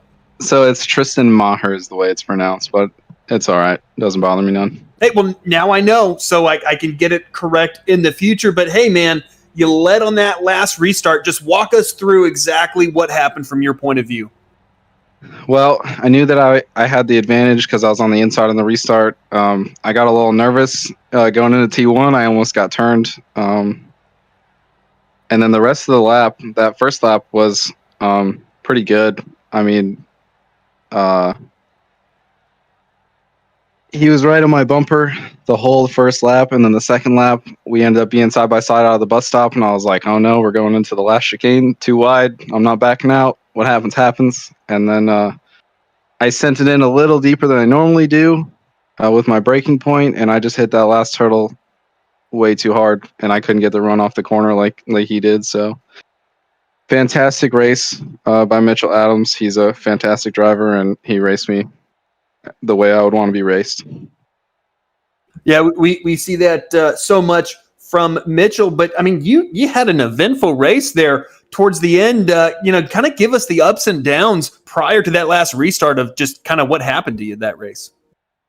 Well, the race was going good in the beginning. I ended up making it through some of the wrecks, and then it was like me, Izinga, and Mitchell were up there after JT got wrecked out. And then it was just us three on we had like a 10-lap stint before the stage break. And it was just us three out front by a couple seconds. And then Izinga got taken out, and then from then on, it was just me and Mitchell the whole time. I hit the turtle in the bus stop, got spun, or I spun myself, and then I got an EOL for that. Thankfully, I mean, there was enough cautions and stuff where I ended up just making up spots without even having to do anything. But the main thing is just trying to keep it clean. The second to last restart on the first green white checkered, I got doored, and that was almost race over right there on the first green white checkered. Luckily, I didn't have too much damage from it, and I ended up escaping somehow. But yeah, it was probably my best race I've ever had in iRacing. Maybe not finish wise, but I mean, it was darn fun. Yeah, you certainly put a heck of a performance together. And correct me if I'm wrong, but you're an unchartered driver, no? Yes, I am unchartered. I do not have a permanent spot in this league. So how much pressure did that put going into qualifying and in these qualifying events where there might be too many cars? How much pressure do you feel going into that? Around the road course, I didn't feel too much pressure because I knew I had a decent amount of pace. I mean, I don't know who all the unchartered drivers are, but I felt pretty confident that I could at least beat one of them around the road course at least. I'm not as competitive at ovals. I don't know what it is. I just can't save tires. And speaking of ovals, next week we have a certain 1 mile oval in Dover. Are you planning on racing that? And if so, what's your opinion of that track and what are you looking forward to as far as results are concerned? I am going to race at Dover. I'm pretty excited. Dover is a very fun track. Hopefully we see less cautions there. But I've had some good races at Dover. I'm probably not fast, but I'll be there. All right, sounds good, Tristan. We look forward to seeing you there. Congratulations, by the way, on your second place finish. Before we let you go, is there anybody that you give a shout out to? Yeah, NSRA. It's a good league. I mean, they keep things pretty organized and the race times and everything.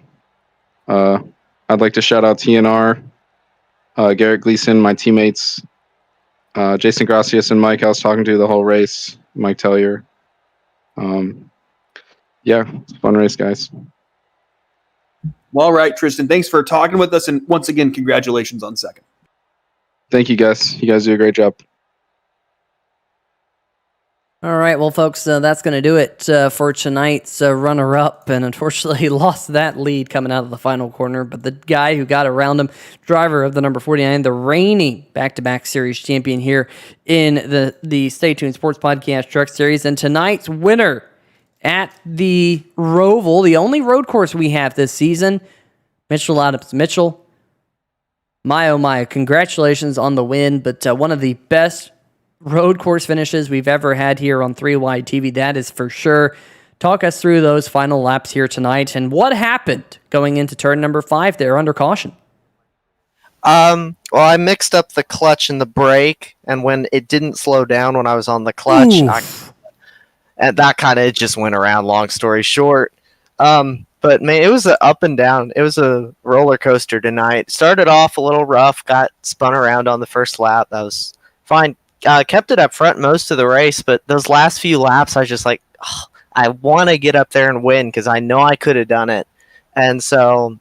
I didn't know the restart kind of shifted around a little bit. And we ended up starting behind him. I thought maybe I was going to have to make a move kind of early in those first few corners, but just kind of sat and wait. And on the last lap, I think I was a lot farther behind him than I wanted to be. But then I was able to drive it right back and get to his bumper. And those last chicanes had been, especially the one on the backstretch, I kind of struggled there throughout the night. I don't like it. The old one's better. # bring it back. But I knew going into that corner, if I could pressure him into overdriving it, I might be able to get to his inside or outside into that final chicane and make it happen. And I told him that was one of the most fun finishes I've ever been a part of. So that was awesome racing.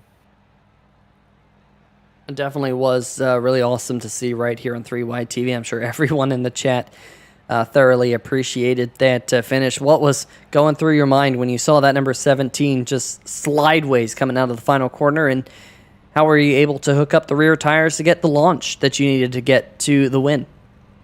I kind of was hoping to pressure him into overdriving that corner a little bit and cut it under. Kind of the same thing I tried to do on the backstretch.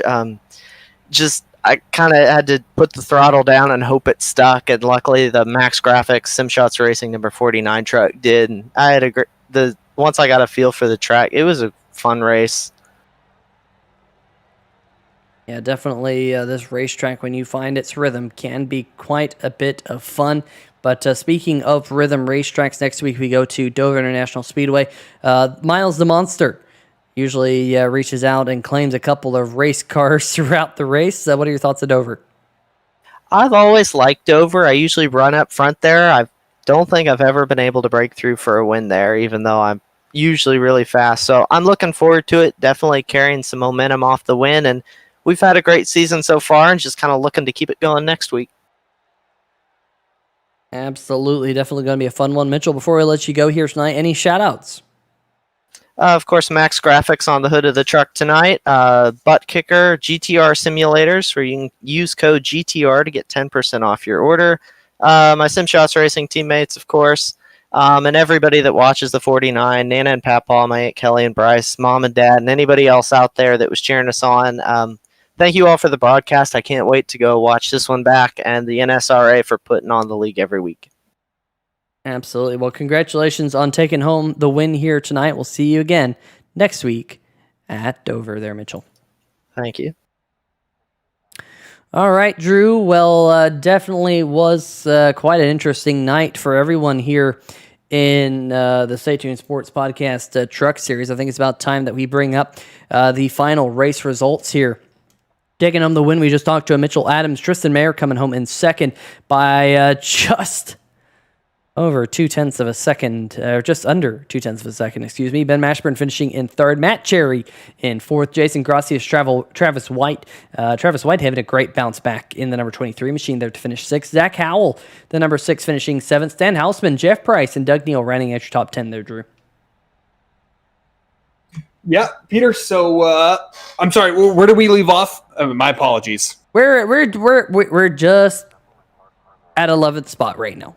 Okay, so again, my apologies for that. Mike Tellier in 11th position, Colin Ullery in 12th. Kyle Lewis, a pretty strong result from that 18 truck, one of the better runs that he's had this season, in 13th position. TJ Buck in that 84. He finishes 14th after quite a bit of drama, in fact, for that 84 machine. Matt Viercoy, after receiving that Brookstone Animal Lucky Hospital, there we go, don't forget that word, Lucky Dog Award, he'll finish the last truck on the lead lap in 15th position. Ben Adams, the only truck one lap down, in 16th. Paul Bilson, after having that contact late and then having a penalty as a result of that, finishes in 17th position. Jamar Dumas finishes in 18th. Justin White in that 2 truck in 19th. And Andrew Himmelman, our third place qualifier in that big incident on that first caution. he will round out our top 20. Finishing in 21st here tonight, Jordan Scheffler, 10 laps down, who got into the side of Andrew Himmelman there late. JT Poole, who was involved in a very early accident, got multiple Brookstone Animal Hospital Lucky Dog Awards. He finishes 22nd, 13 laps down. Monty Glover, 14 laps down in 23rd. Nick Bradley, 16 laps down, 24th. Chris Darling, 17 laps down in 25th. Ben Izenga, who led a couple of laps, he finishes in 26th. 26 laps down as well. John Doble and Evan Gilbert both did not start here tonight at Charlotte Motor Speedway Roval. Well, folks, that's going to just about do it here for the National Sim Racing Association Stay Tuned Sports Podcast Truck Series. Big shout out to, of course, Stay Tuned Sports Podcast for sponsoring the series, as well as Bet Angles, Sim Shots, Buttkicker, GTR Simulator, and basically everyone else, including Craig's Setup Shop. Was not what it was meant to be for the number 26 machine who picked up that Craig Setup Shop pole award. But we do have one last sponsor to mention, and that, of course, is the Taz Racing Customs Biggest Mover of the Race Award. And here tonight, it is going to have to be not shared. I thought it was going to have to be shared, but looking at the numbers, it's the number 23 machine of Travis White, picking up 21 positions to a 6th place finish here tonight. Congratulations, Travis White. You are tonight's Taz Racing Customs Biggest Mover of the Race. And if you're in the market for a custom diecast, maybe you want one of these iRacing trucks on a diecast, well, you can do so. Just hit up our friends over at Taz Racing Customs for you to be able to do so. Big shout out to our friends over at Sim TV for the camera angles that we brought you around this racetrack here tonight. But for myself, Peter Short, Drew Eisenman, and everyone else in the 3 Wide TV family, stay safe, and we shall see ya!